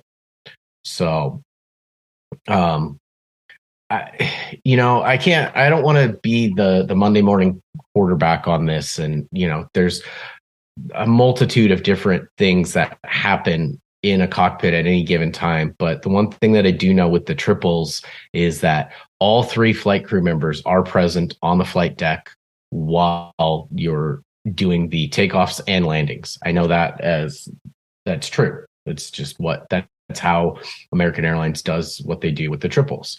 I know that for us, that when we are doing stuff at Sandpiper, Like, it's not necessarily like, hey, keep your head up at all times while you're taxiing, because there's times where I'm head down, I'm, punching numbers into the box or hitting frequencies or doing stuff. But when it comes to runway crossings, I am always up. I'm always looking. I'm making sure that we're crossing the right runway. The captain knows where we're at, because I do not want this to happen. Especially operating in and out of Dallas. If you land on the west side, there is no other way to get to the terminal other than crossing a runway. And I don't want to, have him roll across a runway and watch a shadow fly over us. Yeah. Every check airman that I've ever flown with has always said the same thing, both in the simulator and out on the line. When crossing a runway, all checklists stop. Everything you're doing stops, and both pilots are heads out confirming who you is, where you at, and what you want. So they have to look, and I actually say out loud, I'm not trying to say that the captain doesn't know where we are. I'm just I say it out loud so it's on the cockpit voice recorder. All right, we're cleared to cross, 36 right, clear right. Captain says clear left. And everything we're doing stops, and we cross the runway. And as soon as we're crossed the runway, then I go back to whatever I'm doing, if I'm doing a flow or a checklist or something. And it's a pain in the butt sometimes, because sometimes you cross one runway to take off on a crossing runway, and you don't have much time, and you're trying to get a before takeoff checklist completed, and all of a sudden now you got to stop what you're doing. Yep. And it's like, well, there's no one coming. You're clear left, clear right. Okay, let's go back to the checklist. No, you really should stop. And I'm the same way as you, Tony. Like, we come to a runway, we pause, like, all right, runway 35 left. All right, we're clear to the right, cross. Mm-hmm. Something to that effect, or, just because, again, I'm like you, if something goes wrong, I want that on the voice recorder, that like I did my due diligence, that, like, I'm not trying to abscond myself from anything, but like, if it's on the voice recorder that I said that, hey, we're crossing 35 left at Zulu, mm-hmm. At least it's on the voice recorder that I knew where we were at and where we're crossing. Yeah. So if it, like my dad made the joke of like every landing that he did, like short final, Captain, if it were me, I'd go around. Yeah. Right. Yeah. I remember that. But I mean, it's in a way that's almost kind of true, right? You have to CYA, and it's bad to say that, but to CYA so that if anything happens, you're protected. Yeah. And I know that's what you're going to go into next with, well, how do you protect yourself against this? Yeah. Unfortunately, I think that this has turned into a legal battle more than aviation safety at this point. Yeah. I think with an emphasis on the think, that the American Airlines crew screwed up. However, we are humans, and there is not a soul on the entire planet that has not made a mistake before. Yeah. I don't think, again, emphasis on the think, because I don't know any of these crew members, that there was any malice involved with this. I don't think that our airspace system, that American Airlines or airlines in general are going to be safer by taking these guys' certificates away. But that's kind of where I assume that that's the reason that they are refusing to be interviewed, is because they're worried about their certificates, because people are going to want to go chase them down and crucify them for a mistake that they made that, yes, could have been bad. No, it was not bad. But in the end, we're human beings. Yeah. And that's why I just think that this has turned into a whole legal battle instead of something about how to make it safer, because otherwise, why are they not? I have to strongly assume that the reason that they don't want to talk has nothing to do with safety, and it's just because they're worried about what the ramification of what's going to happen because of a mistake. That doesn't mean that they didn't screw up. Yeah. But is that something that we're going to go after these guys' careers over because of a mistake that we made, or a mistake that they made? Yeah. Well, and we all make them. Well, Roger, to your point, we make mistakes, but the what it's looking like with this is they made the mistake, but they sat long enough to know that their voice recording was going to get recorded over. Plus, and I think that they had a 7 hour becomes the flight. question. But was there malice behind that, or are they trying to protect their certificates? Because that's really what this comes down to, at least for me, is, are they trying to cover it up because they were, I'm just going to make a grotesque statement here, because they were, snorting cocaine, or because somebody just messed up. Right. I mean, there's a big difference between those two.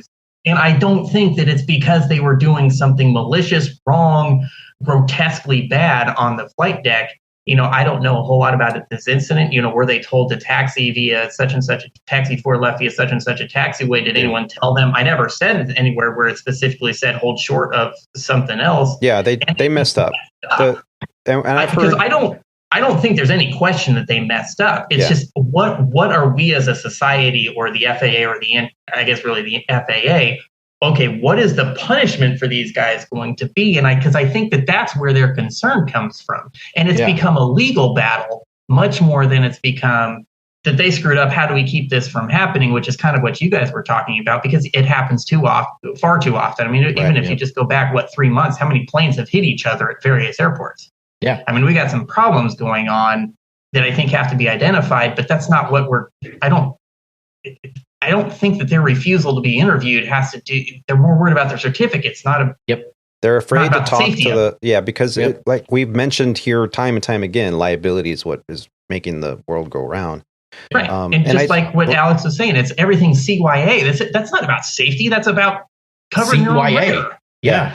And it has nothing to do with safety anymore. No. Yeah. But that as a pilot, like it almost is a sad thing that you have to think CYA, then safety, then passengers.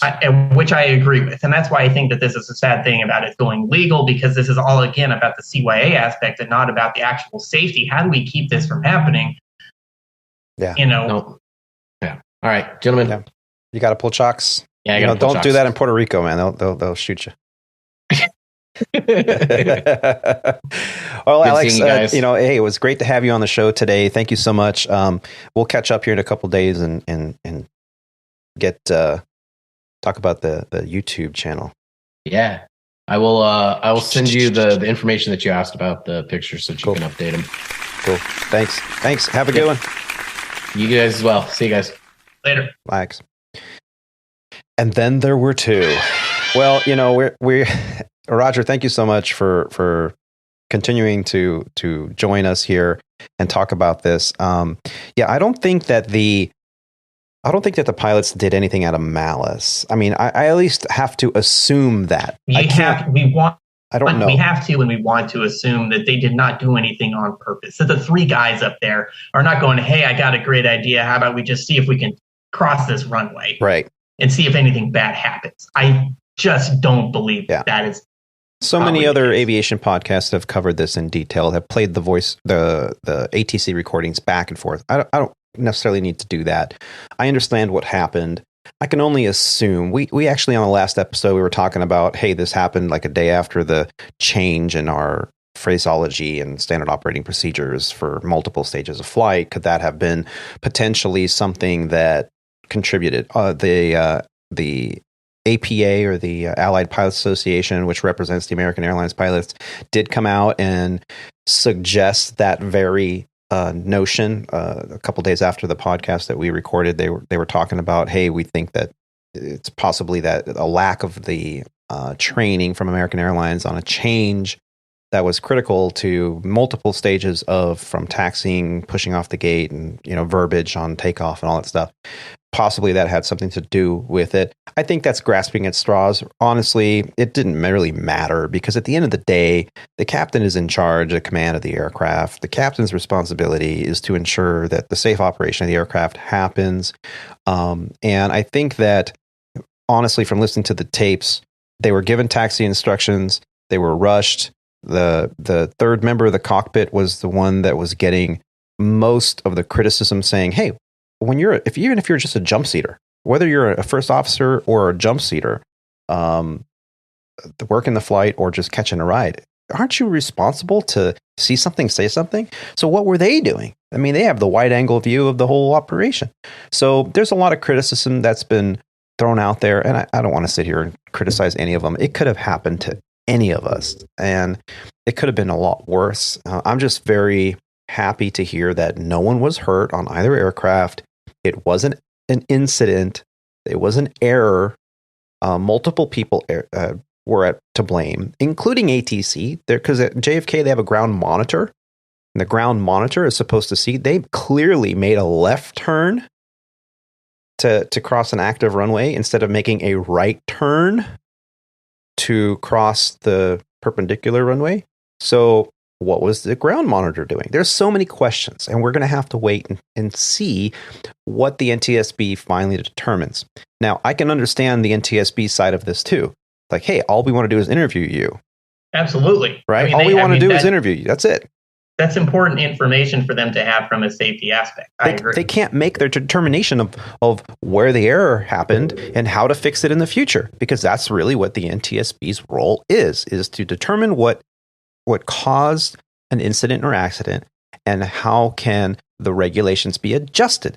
As we've said a million times on this podcast, every regulation has been written in blood in some way, shape, or form.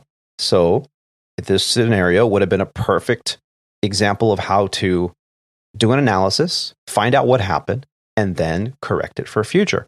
After reading this and getting ready for the show today, I just simply Googled, which we're still using Google, but I guess pretty soon Microsoft AIs can take over, but that's a whole other topic.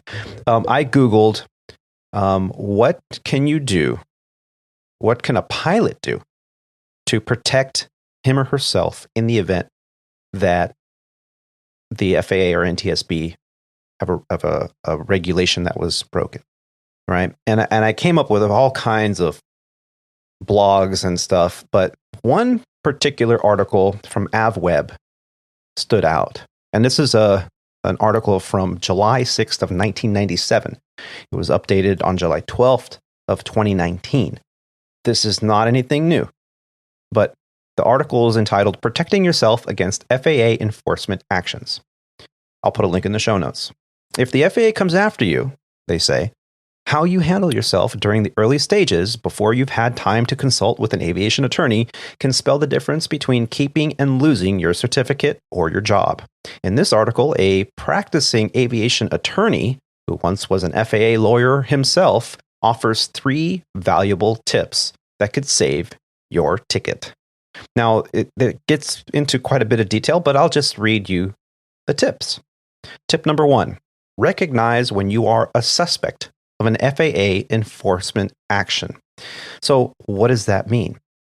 How are you a suspect? Okay, let's say you're even in GA and you're out flying in the pattern and the tower gives you a phone number to call. Guess what? That's one of the potential enforcement actions. If you are sent a letter of investigation, usually through certified mail, that's another one. Or if a person approaches a pilot or mechanic in the vicinity of a hangar or ramp and asks numerous inquiries about a previous flight and you don't know who they are, yeah, these are all things that you want to be very weary about. So that is tip number 1. Recognize when you're a suspect of a potential FAA enforcement action. And unfortunately, it can get kind of convoluted in the different scenarios that could play out. Now, there are certain things that you may be required to do without delay upon presentation of the proper identification from anyone from the FAA or NTSB or even law enforcement official. If they ask for your FAA certificate, you got to show it. Okay, you can't just go, well, I don't know you. If they show you their credentials, there's certain things that you must do. FAA certificate, current medical certificate, airworthiness certificate of the aircraft, logbooks, maybe even your own flight logbook. Allow the FAA to inspect your aircraft. No questions. Permit the FAA an inspection of aviation records. If you're running a commercial aviation business, like what Roger's doing. So if any of these things happen, these are it's a no-brainer. Don't ever obstruct things like a subpoena, search warrant, and do not exceed the scope of authority contained in the subpoena or search warrant also. So there's a lot of things to identify if you're being in the middle of an enforcement action.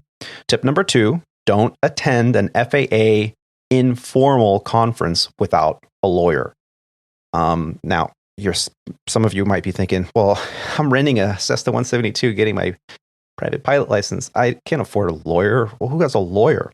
Well, I'm here to tell you that when I got my student pilot certificate, my instructor, Luca DeFort, Luca, if you're out there listening in Italy, hi, ciao. He told me join AOPA. He says pay the, I think it was like $19 a year at the time. It was nothing. He goes, join them, because if you ever bend an airplane or, pop a nose gear or something and you need a lawyer for any reason, you can pay if you want to have the lawyer's services on retainer. But if you need one, they're a great resource to have for pilots. Once you get on to the airlines, you'll join a union, and the union has lawyers. But a word of caution, a union lawyer is not your lawyer, okay? A union lawyer will protect you for things that may have happened at work, anything where the FAA says, hey, you need representation. They won't always protect you, though, because if there's something against you that is not under the scope of the union, sometimes you might need your own lawyer. I still have my AOPA membership because of that very reason. And not only is it a great resource for GA, keeps me in the loop with the general aviation community, but in case I ever needed something, I go rent a 172 for the weekend and something happens, my union lawyer is not going to protect me, but the AOPA resources are there, the Aircraft Owners and Pilots Association. It's a great organization. I'll try to put a link in the show notes. If you haven't heard about it, great way to start. So always have a lawyer with you if you're asked to attend an FAA informal conference. Oh, this is just we just want to talk. We just want to talk. Can we have a phone call? Can we just talk? Be careful. And the third tip is submit a NASA ASRS report immediately after any incident or mistake, or what we call the ASAP, right? For the airline folks. So when in doubt, just ASAP it. These 3 tips will help protect you and your license.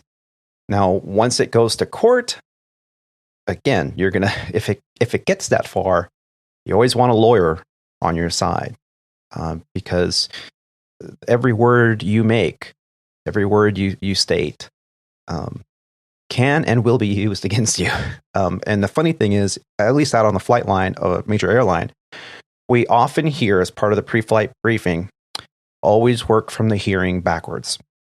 In other words, we're going to do everything we can to stay out of the chief pilot's office, to stay off the carpet, basically, in their office, right?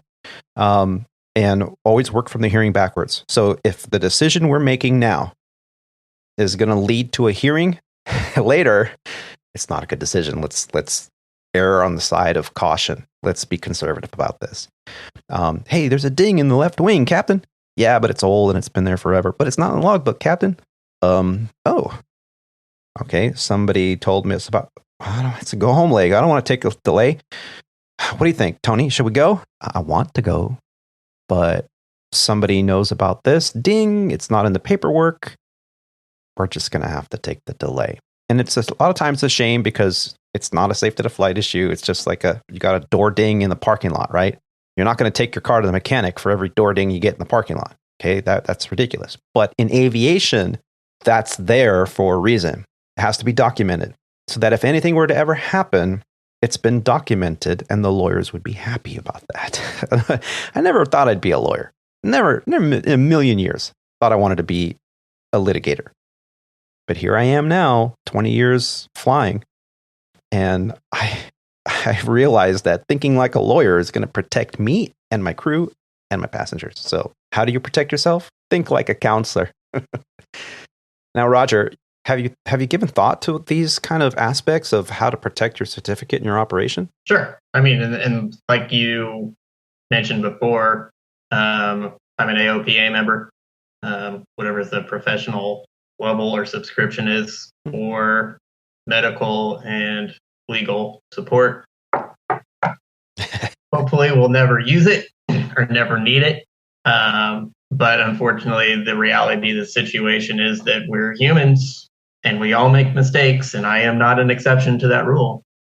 And so I think, and that's about as far as it goes for me. We don't have the ASAP. You mentioned the NASA, I think it's the ASR or something reports. I've not had to file one. I did file ASAP reports when I was at the regional airlines at ExpressJet. Things happen. Yeah. Now, if you're filing an ASAP every few months, then maybe there's something wrong with you. Because why are you putting yourself in this situation that you have to fill an ASAP that often? It's one of those things. Things happen so fast. Excuse me. You do the same thing day after day, or you go to your hub airport, and then all of a sudden you were okay, and all of a sudden you're crossing a runway, and how did that happen? And unfortunately, that's kind of true. Yeah. All of a sudden you find yourself, and looking back on it, you can go, okay, well, this happened and this happened and this happened. But at the time, things seem to just sneak up on you. Yeah. So. Always be prepared. Now, the ASAP, a lot of people that are listening to the podcast, all 7 of you that are listening today, they might go, well, I've heard this ASAP. Everyone talks about this ASAP. What is it? Our Aviation Action Safety Program. Okay, and that's the ASAP program. And the purpose of the ASAP is that each member of the ASAP program, so if you're part of the airline, you're automatically in. The reason that it's there is not only to point out when you screw up. All right, so we're told to level off at flight level 270. As passing through 18,000, this is an example of an ASAP that I've heard of. Upon crossing 18,000, we got an air traffic radio call. They told us to maintain a certain speed and go direct to a fix.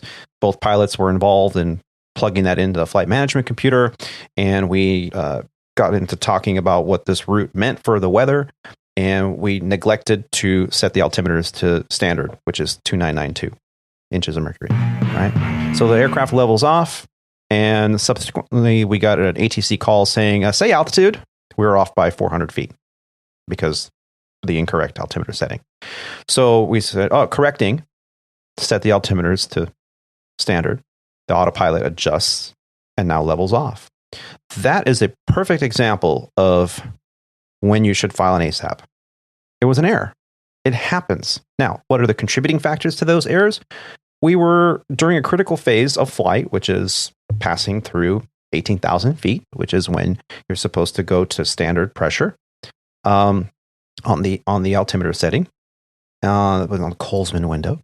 And you got interrupted. Okay, now you let that interruption get the best of you. Both pilots did. Okay, because they didn't go, well, okay, you can miss a radio call. That's not gonna, you got time. All right, transition standard. Standard. Okay, now I'll read back the transmission. Aviate first, navigate, and then communicates last. So let's just say that wasn't possible. Right. All right. Hey, well, hold on a second, Captain. Let's do transition standard. Now, in the Airbus, we're spoiled. The minute we pass through 18,000, guess what happens? Our altimeters start flashing at us, going, hey, are you sure? And it's intelligent enough that when we're in South America and that transition altitude is nothing like 18,000, maybe it's down to 9,000, maybe it's 10,000, maybe it's, who knows? Sometimes it's even lower. Sometimes it's like 4,000 feet transition altitude. The aircraft knows where you are. And on the Airbus, as soon as you cross that transition altitude, guess what starts blinking? Your altimeter setting. So it starts blinking at you going, hey, you just crossed through transition altitude. So it's very intuitive. There's no reason to miss something like that. But like Roger said, we are human. We all make mistakes. Alex said the same earlier.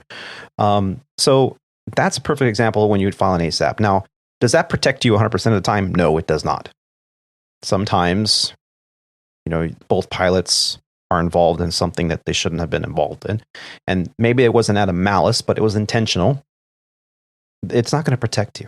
It's not the get out of jail free card. 90% of the time it is, but it's not. Now, the ASAP program, I had a director of the union's ASAP committee tell me that the ASAP program is not only when you make a mistake, anything safety related, even a good job, pat on the back, can go through the ASAP committee, and it'll be documented. Like you go to a particular airport, and they do something in a certain manner that is very safe, and you think, wow, this is a great idea, the way they're doing it here. I wish that all the stations did it this way. You could file an ASAP report, because when you fill it out, at least for us, there's a column that says, are you recognizing a safety issue? You know, are you giving an attaboy, basically? So ASAPs are not just for when you mess up. ASAPs can also be to recognize a good thing, a good safety protocol. So when in doubt, just ASAP it. That's going to be a mess. It's going to be a mess. Yeah, for them. Yeah. Unfortunately. I mean, when you start getting subpoenas involved, I mean, yeah, that's real. It really is. But like you said, I understand. I completely understand the NTSB's point of view. I mean, in order for them to find out what happened, they need to hear from half, a third, I guess, Delta kind of being a part of it. But, what happened, and they can't get that information. But I understand the pilots. But, yeah. I mean, to get to the point where you're getting subpoenas, then that's... you go down a slippery slope. You really do. And then you want to, like you said, you want to protect yourself, but at some point you got to cooperate. It's kind of a give and take. You gotta. And hopefully they're only doing, refusing this at the request, insistence of attorneys. But surely the attorneys must know what's going to come next, and in the end, they're going to have to go on record. Yeah, that's very true. But now it's just going to happen under subpoena, which does not look great for them. No, because it just doesn't. The NTSB is going to want to save face and say, well, this is, well, now that we've gotten to the minute you get the lawyers involved, now it's like, okay, now there is no. I think with the NTSB, they don't have any regulatory. I mean, the NTSB is not going to do anything. It's the FAA that's going to come in after the NTSB. Right. After what the NTSB finds out. But I don't think the NTSB is out to get anybody. They just want the information because they're not. Right. They just gather the information. They don't take any action on it. Right. It's the information that they in the written report that the FAA is going to use against the pilots. Right. So that's where the connection is. But maybe in the future we don't have to worry about runways and incursions and stuff, because maybe the future of air travel is something a little bit more majestic, like high altitude spy balloons. Vertical takeoff and landing. That's it. Just go with wherever the jet stream takes you. No, not really. We all heard about these, seen thousands of memes flood the interwebs lately about the Chinese spy balloon takedown over the east coast of the United States. The interesting part of this event was that a new record was made. At least in the U.S., this event was the highest elevation air-to-air takedown of a lighter-than-air vessel. The aviationweek.com did a nice article about this. I'll put a link in the show notes. This was from Steve Trimble and Guy Norris on February 9th, and they talked about this spy balloon.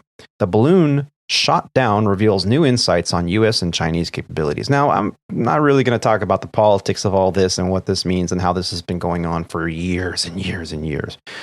But we will talk about the interesting aviation aspect of this, that the high altitude spying balloon that was in the news it's been around for a long time. And in this particular writer's experience, he was a weather person, and exclusively the director of Taiwan's weather service, wrote on Facebook on February 4th that before that, there are photo records elsewhere too for many years that high altitude spying balloons have been around for a long time. This particular incident was a bizarre 5-day, 2,000-mile journey across the United States of China's apparent spy balloon, and it revealed three important new insights: that the Raytheon AIM-9X Sidewinder armed F-22 can shoot down a floating object above 60,000 feet. U.S. officials believe that Beijing has waged a years-long aerial spying campaign with high-altitude balloons around the world. Some experts think that the Chinese vessel reveals a potential breakthrough of ultra-long endurance, lighter-than-air technology. The Lockheed Martin stealth fighter's capability to down a high altitude balloon has never been tested or possibly even conceived. But the brazen violation of the U.S. airspace promoted President Joe Biden on February 1st to order the shoot down attempt, the White House officials say. Some criticize the decision to allow balloons to cross the U.S. landmass, but military officials insisted that the balloon's surveillance capabilities posed no threat to national security. Yeah, right. Military analysis also gained ample time to study the alleged spy craft's behavior and emissions, while the fighter pilot community ran simulations to determine the best way to attack the unfamiliar target. So, yeah, we have missiles shooting down a very small, lighter-than-air craft at above 60,000 feet. This air balloon was only 200 feet tall. That's a small target. Now, granted, it's not moving very fast, so, I mean, you could probably even hit it with guns. But I got a slingshot. Part of this is fascinating. Part of this is stupid. And like you, I'm not going to get into the politics of all this. But we have the first confirmed F-22 air-to-air kill, a balloon. We've shot down a balloon, something that we could have used 3,000 years ago, a bow and arrow, could have taken this thing out of the air. Yeah. But at the same time, there's the kind of the fascinating aspect that you were just talking about. Obviously not at 68 or 60,000 feet. Yeah. I mean, that is up there. The fact we can get a balloon to 60,000 feet. Yeah. And then we have a missile that can do it. But at the same time, literally a bow and arrow could have done it. And what happens to just a little, do we really need an F-22 to get up there? Fox 2! Well, who else can get that high? And that's where the fascinating aspect comes up, is I think because of the altitude made some other issues. But, I mean, I don't think that this was... I don't know. The whole thing's just a little funny weird. And a little impressive. There's a lot of emotions that go into this, I guess.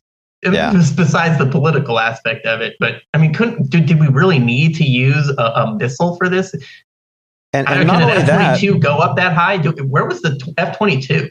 How many did it fire up? How many people watched this and videotaped it? It was all over the place. I mean, there was people, drinking Budweiser in their backyard, barbecuing, and watching this. Oh, they're going to shoot it down. They're going to shoot it down. Oh, look at that. So how small could this thing have been? If I'm sitting on my back porch in South Carolina looking it up, going, oh my, it's the Chinese. And it's 60,000 feet above the ground. I mean, the thing can't be that small. Okay, here's the homework, everyone. Okay, go and watch the original Red Dawn. All right, 1984, I think that movie came out. And then go watch the remake of Red Dawn, that one was terrible. It was like 1997. So on the first Red Dawn, Patrick Swayze, I mean, all-star cast, right? That was the Russians were, invading America, and they were parachuting down into small communities, and the high school kids, got their guns and they defended our country, right? Okay. It was a great movie at the time. I loved that film. I loved the all-star cast. It was the girl from that other Patrick Swayze movie. What's it called? Dirty Dancing. Thank you. Yeah. Nobody puts Baby in the Corner. Anyway, Baby in the Corner. Yeah. So Jennifer Grey, and she's in this film too, in the original. It was a great film. I enjoyed watching it. It was in the era of Rambo and Commando and the Stallone, Schwarzenegger, movies that came out all about, the Vietnam vets coming back with PTSD. So it was a great film. Now, I have not seen the remake. Alex was telling us about it before the show here. Alex was not a fan.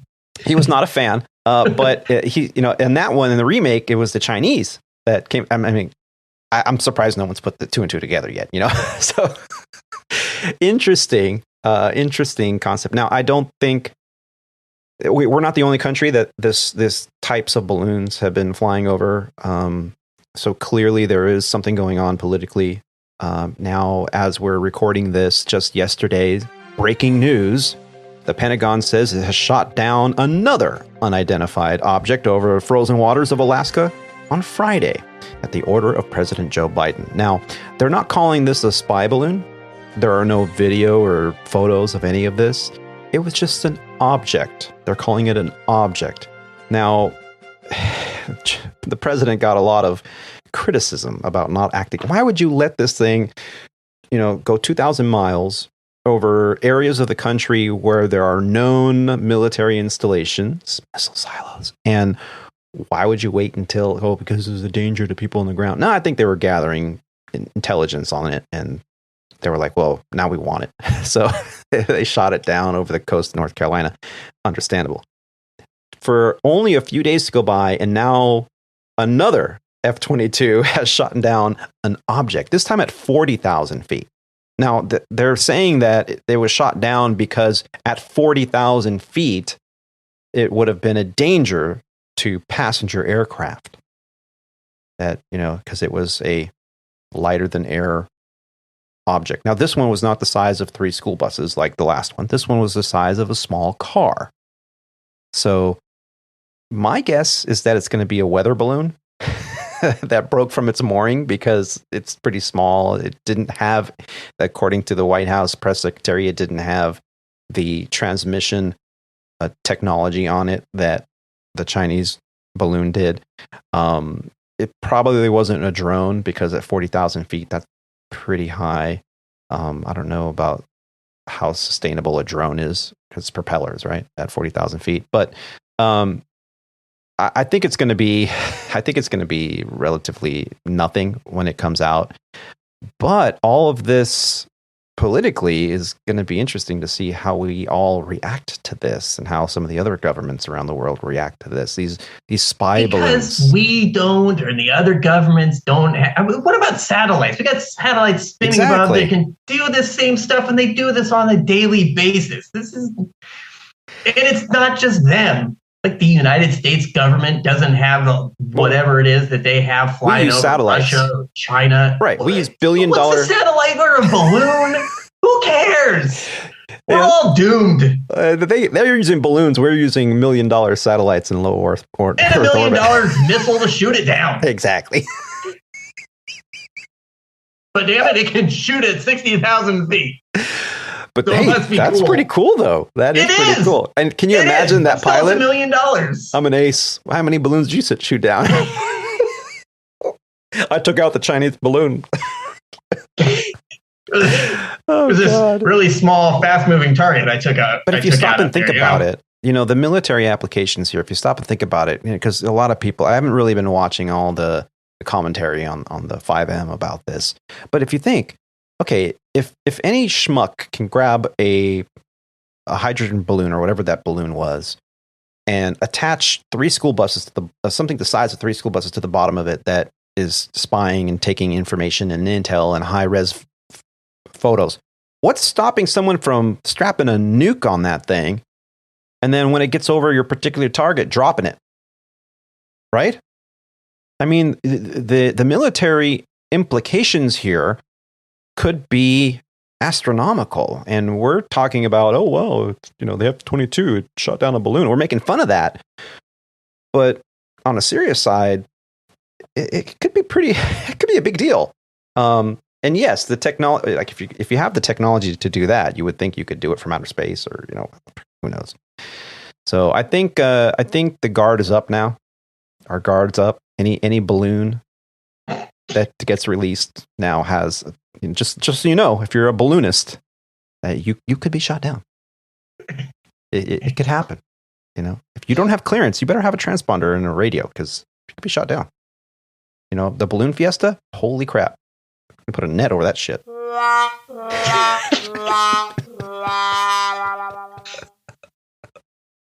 Well, I wanted to share some good news. For those of you that are hunking for a career at Southwest, like I know some of us are, they have now announced, just I think it was a few days ago, that starting of February 7th, aspiring Southwest pilots will need at least 500 hours on jets or turboprop aircraft, down from the 1,000 the airline currently requires.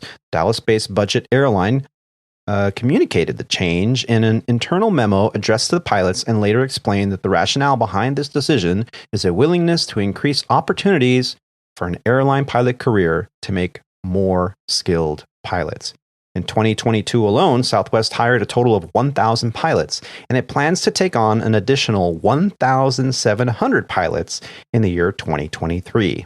I'll put a link in the show notes. This article is from Giacomo Amati from Simple Flying Magazine. And so, hey, if you're thinking, hey, I'm going to put my resume out there, I'm flight instructing, and I'm going to get a job at a regional, and within a couple of years, I go to Southwest. Crazy to me. Can you imagine? I think back to the beginning of my career, the beginning of my commercial career, and I wanted nothing more than to be a Southwest Airlines pilot, and it actually dictated some of the decisions that I made. You went to Sandpiper. Mm-hmm. I went to this outfit called Key Lime Air, which still exists, by the way. Yeah.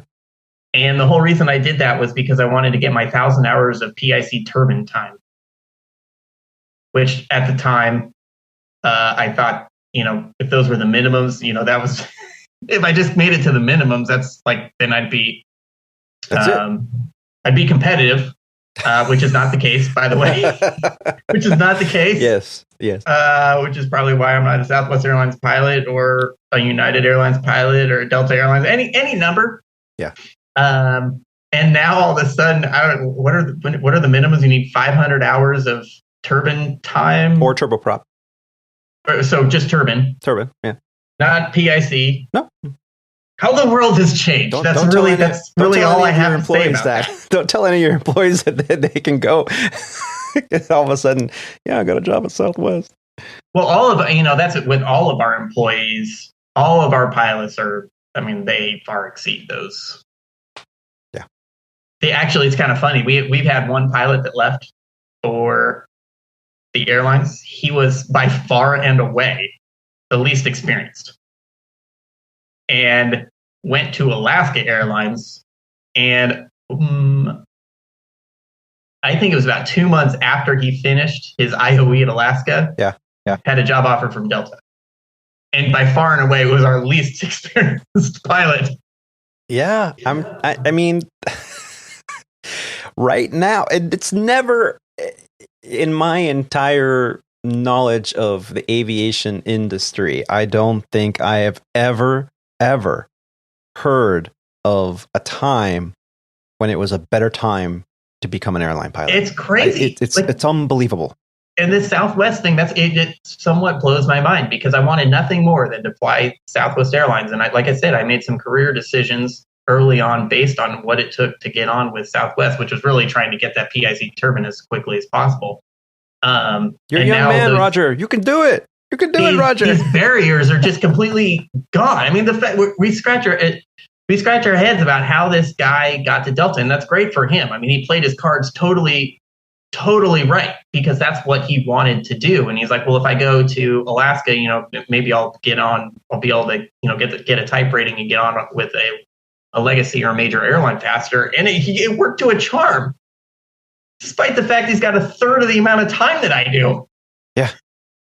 And that's really in the sweet spot, because, when you're not one of the top 3 or top 4 major airlines in the country, and you're trying to staff, you're not going to go after the people in the top tier, where the minute Delta or United or American or even Alaska calls, you're out of there.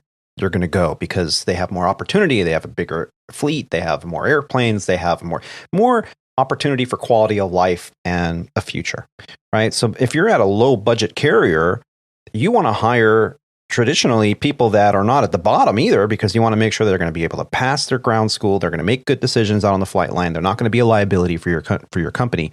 So what you're shooting for are people that are kind of on the right above that lower tier, because they're not going to go. They don't have the qualifications to go to the big guys, right? But they need to build time, and they want a jet job, and they're chomping at the bit for it. So you're going to hire those that just have a little bit more than the minimum qualifications to the airlines that are the budget airlines. Now, Southwest, although it is a low-cost carrier, was never considered a budget airline. Yeah. It was considered one of the big boys because they had a fantastic contract. The flying was a lot more like the domestic regional type flying, where you're shooting 4 or 5 legs a day, and it's go. But they paid very handsomely. They had a great benefits package. They still do. And they're stable. And they're growing. And you could do Hawaii now. You can fly 737s to Hawaii on Southwest. So what do they have now that the big boys have? They have the same stuff with the exception of the international flying. So, which for most people, they don't care. They'd rather be home more often and not dealing with time zones and that kind of stuff. And you can make a fantastic career out of Southwest. It's always been kind of Southwest, UPS, FedEx were always like the kind of premier three, where if you got positions here, you were golden, you were set. And, you know, over the years, different airlines have come up and come down in terms of how much respect they've had. Delta's always been at the top in terms of their contract and their profit sharing and all the stuff that everybody else wants. Delta's contract, right? And we haven't even scratched the surface in the last 48 hours with all the airlines that have tentative agreements that have been passed. We're talking United, we're talking Alaska, we're talking Delta. Even Southwest is getting really close. And so there's never been a better time to have a career established. As a corporate pilot. As a corporate pilot. Oh, is that not what you were going to say? No. As a pilot in general. Because the opportunities are there and we all start somewhere. And for some people, they make a career out of being a flight instructor. There's nothing wrong with that because you got wings on, you're good. Some people want to get to the biggest and the best and do the international stuff and fly the 777 or the 787 and who knows what's next. And that's fine for them too. But most of us are somewhere in the middle. And we either want a really good paying corporate job or we want a really good paying airline job. And, you know, we always are looking to get to the top of our personal pyramids. And man, the opportunities now are just staggering. So, Roger, make sure you get your app in.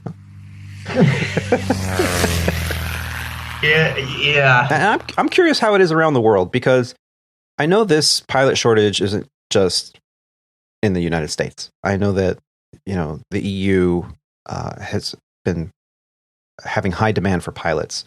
Their requirements are different. I know that Australia has a high demand for pilots, and their requirements are different. So I'm curious around the world. If you're from somewhere else and you're listening to this podcast and you stumbled across us, thank you, number one, for listening. And number two, if you have any insight on how your industry is doing, please don't hesitate to email us. You can right there from our website. At the end of the show, we'll have more information about how you can do that. Now, I would like to talk about something that's just a little bit more hard to hear. Now, it's always difficult to hear about an aviation accident that leads to the death of a fellow aviator. Recently, many of us in the aviation community have heard of the PA-32 crash that occurred shortly after takeoff in Bethany, Oklahoma last month. Both pilots lost their lives in this event. One of them was a top pilots union lobbyist for the Allied Pilots Association that serves more than 15,000 pilots of American Airlines. An article from thehill.com highlights what has happened. Jonathan Benton, the Allied Pilots Association's longtime top advocate in the nation's capital, died in a plane crash on Monday, according to the pilots' union. He was 53 years old. Benton was one of two people on board a Piper PA-32 aircraft that crashed shortly after takeoff from a regional airport in Bethany, Oklahoma. The other victim was identified by authorities as John Hazelton. If you've ever known or had the privilege of spending time with Jonathan, you were immediately struck by his sunny disposition, his weary smile, and genuine warmth. He would never miss an opportunity to talk about his family or ask about yours. We will miss him, his laughter, and his Oklahoma twang, and his steadfast commitment to bettering his fellow pilots' lives, the Allied Pilots Association wrote in a release. Benton was a chairman of government affairs at the Allied Pilots Association, which represents American Airlines pilots, where he pushed for stronger federal safety rules and the end to flag of convenience. He was named the Hill's top lobbyist list for 3 consecutive years from 2020 to 2022. Jonathan was a force to be reckoned with on Capitol Hill and beyond. He was equally comfortable in the halls of Congress debating the issues that affect our profession as he was sitting with a group of pilots, swapping stories and sharing a few laughs. The Allied Pilots Association wrote. Benton joined American Airlines as a pilot in the year 2000. Prior to that, he was an Air Force pilot who spent more than 750 days deployed in Bosnia, Afghanistan, and Iraq. The National Transportation Safety Board is investigating the accident, according to the Pilots Union. The union has recently announced in an internal email that I was able to acquire that APA Board of Directors honors Captain Jonathan Benton. The APA Board of Directors reconvened its special meeting at Union headquarters in Fort Worth at 9 a.m. Central. The board's final action in open session today was the unanimous approval of R2023-01, dedication of the Benton House. This resolution calls for APA's property at 425 New Jersey Avenue, Southeast in Washington, D.C., to be named in honor of Captain Jonathan Benton, who tragically lost his life on January 16th in an aircraft accident. As a longtime member of the APA Government Affairs Committee, including nearly 5 years as its chair, Captain Benton led the committee in advancing the safety and security interests of the pilot profession, including secondary flight deck barriers to increase cockpit and in-flight safety, the enhancement of maintenance standards throughout the industry, and the prevention of foreign carriers from using the flag of convenience business model, the resolution says. It also notes that Captain Benton's leadership in lobbying legislators during the 2020 COVID pandemic was crucial to securing the CARES and the PSP funds essential to preserving the financial integrity of the airline industry and stabilizing the careers of pilots of American Airlines and the industry as a whole. So here at Squawk Ident, we want to tip our hats to Captain Benton and what he did for all of us. Well, ladies and gentlemen, we wanted to finish up the show today with some listener feedback from listener Tadeo. He wrote in, "Hi there. I have just come across your podcast a few weeks ago, and I am completely hooked on it. I am currently listening to all the archive of past episodes, and I am really enjoying it. I am currently flying the A350 for a large operator based in the Middle East. Listening to fellow aviators gives me a chance to understand what it's like to fly commercially in the U.S. Keep the episodes coming. They're awesome. Thanks again, Tad." Well, Tad, thank you so much for writing in. We love getting listener feedback. And it's be really interesting to hear a little bit about how your operation is going in the Middle East flying the A350. Now, to be honest with you, I really wanted to fly that airplane. The Legacy Airlines, when I got hired, had the A350s on order. We even had a simulator in the simulator bay at our training facility, and I was so excited to potentially get that aircraft someday, to retire on that airplane. I'm absolutely in love with that airplane. So if you have photos to share or video or any more audio feedback, maybe, feel free to send it to us. We'd love to hear from you. And thanks again for writing in. Kind of makes me wonder, is he listening to him from the most recent backwards, or did he start at the very beginning? Because today, if you're listening, if you didn't start at the beginning, the closer you get to the beginning, it was kind of a work in progress. Yeah, as a matter of fact, that very first episode that I recorded was so bad. I went back and listened to it a few months ago, and I was like, oh my God. Anybody that listens to the current stuff, I'm pretty proud of the work we do together and the sound quality and everything. But man, those first, so I remastered the very first episode. I added a little bit to it. I tried to boost levels, and I did take my time. And so if you haven't listened to the first episode in a long time, first, I'm sorry. Secondly, I have remastered thank it. You. You haven't listened to the first episode in a while. Thank you. Well, now that I remastered it, I'm not so ashamed of it. I did get some negative feedback. Some young man, which I can assume is a young man from Australia, didn't quite like it. He made some comments. Said I have a terrible podcast presence and all this stuff. I mean, it was pretty bad. And I thought, oh my God. and I text messaged all you guys, and I was like, guys, we've made it. We have a hater. We got haters. So for all you haters out there, thank you for spending the time to talk trash. I don't mind. I really don't. It just means I made it, right? We also got some feedback from someone who has been sending in feedback for a while now. Alex Schaefer.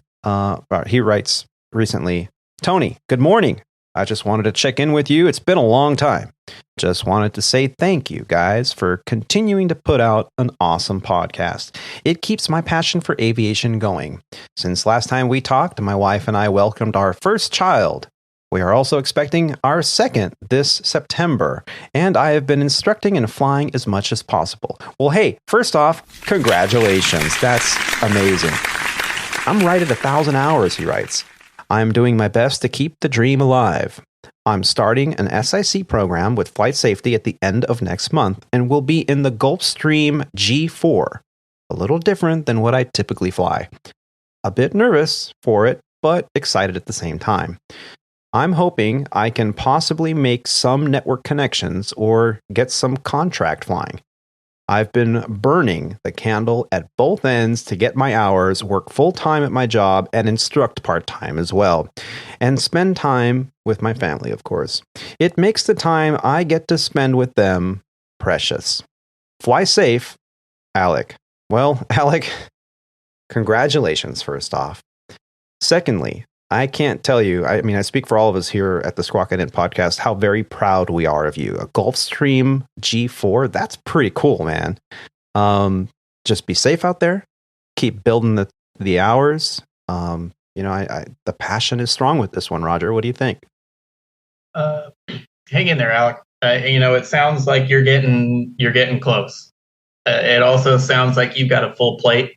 And if the passion is there, hang in there. I think that you will find that, I don't know a lot about your qualifications, but I think you will find that the longer that you hang around the flight safety SIC programs, that you will make some contacts and there will be some opportunities out there. Don't get discouraged if they don't come right away, because you are a little bit lower on time, but the longer you stick around, I know for a fact that there are opportunities that come from that. But again, I can't stress enough, just hang in there. If you want it, you're almost there. And kind of like we've touched on for almost kind of like this entire show, there are lots of opportunities once you make it. No matter which path you want, whether you want to go to the airlines and regional, or whether you decide to go the corporate route, flying the truck of the G4. But best of luck to you. Congratulations on the kids, and I'll throw in a good luck as well. Yeah. On that front. Get those 1,000 hours PIC, or what is it? No, 500 hours PIC now. Start applying to Southwest, it's not even PIC. It's 500 PIC. Hours of presence. Of turbine. Oh, 500 hours of presence in a turbine. So there it is. Keep logging your turbine time, SIC, and 500 hours in. Make sure you start applying to Southwest, because, man, you can jumpstart your career, and that's not a bad place to start. Realistically, though, if you ended up with, specifically talking about the G4, if you ended up with 500 hours on the G4, you're probably not going to go to an airline at that point, because by that time you'd have so many contacts. Yeah, and you're working your way into a G5. If you can get a G5 type rating these days, there are so many of those airplanes that are flying. Yeah. But, yeah. Well, personal preference. Yeah, absolutely. Absolutely. You can't really make a bad choice, as long as you're happy with, if you don't like what you're doing, make the swap. Yeah. If anyone has authority in making a comment like that, it's you. You were not happy. You had 2 babies on the way, or two babies at home, and you're like, I'm gone all the time, and now they're forcing you to upgrade and go somewhere you didn't want to commute to. And a Craigslist job ad is where it all started. Yeah. Right? Yeah, I climbed to 3.5. I don't actually even remember where that ad was. I think you told me you were on Craigslist. Yeah. like I said, I don't know where what, but it was just a job board, and it was kind of like you said. It was one of those things that I was gone all the time. FAR 117 had just kicked in, and so I went from having half the month off to all of a sudden having like minimum days off, whatever that was, plus the commute. Yeah, it's like you're not getting paid anything. It was a very different world back then, even though it was only 8 years ago. But yeah. Well, if I can be home all the time and get paid almost the same amount. No question. And I did. I mean, dude, I do look back. I'm not going to lie. I do look back. Well, if I had stayed, I mean, it would be very different. Probably, equivalent to you. Yeah, clearly, but you would not have been as I've turned out okay. Yeah. I mean, now it's worked out all right for me. Yeah. Now we're all very lucky for those of us that can say we fly airplanes for a living. It doesn't matter what you fly, man. It doesn't. When you're young and you're like, oh, I got to fly the biggest, fastest, Okay, but as soon as you get older, I do fly the biggest and fastest. Shut up, Roger. As you send me freaking videos from, what was it? 45,000 feet, climbing like 1,000 feet a minute at 8.5 or 8.8. Yeah, you can start shooting down Chinese balloons, buddy. We could. Just strap on some missiles. That's it. We'll go check it out.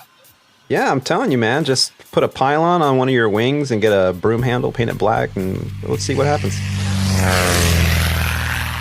Well, let's wrap up the show by just saying thank you so much for our co-host for joining us today.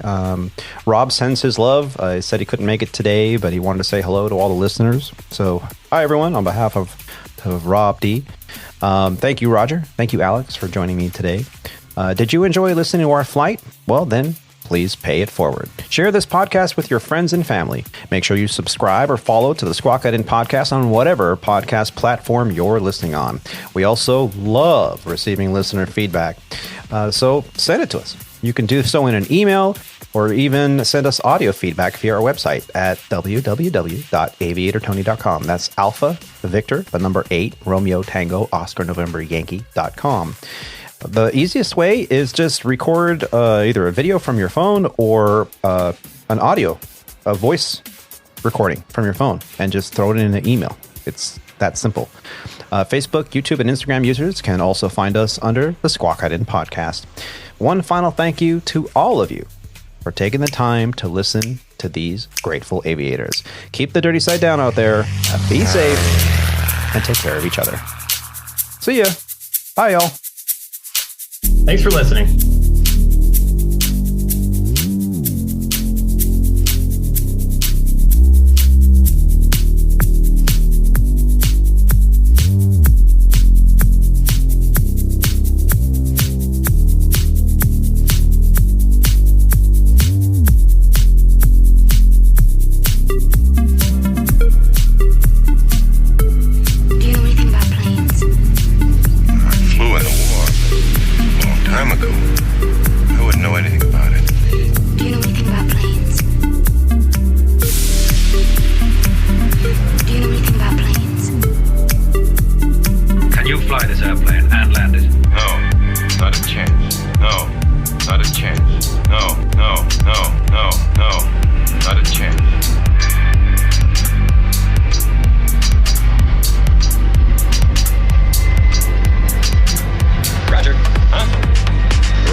It's an entirely different kind of flying.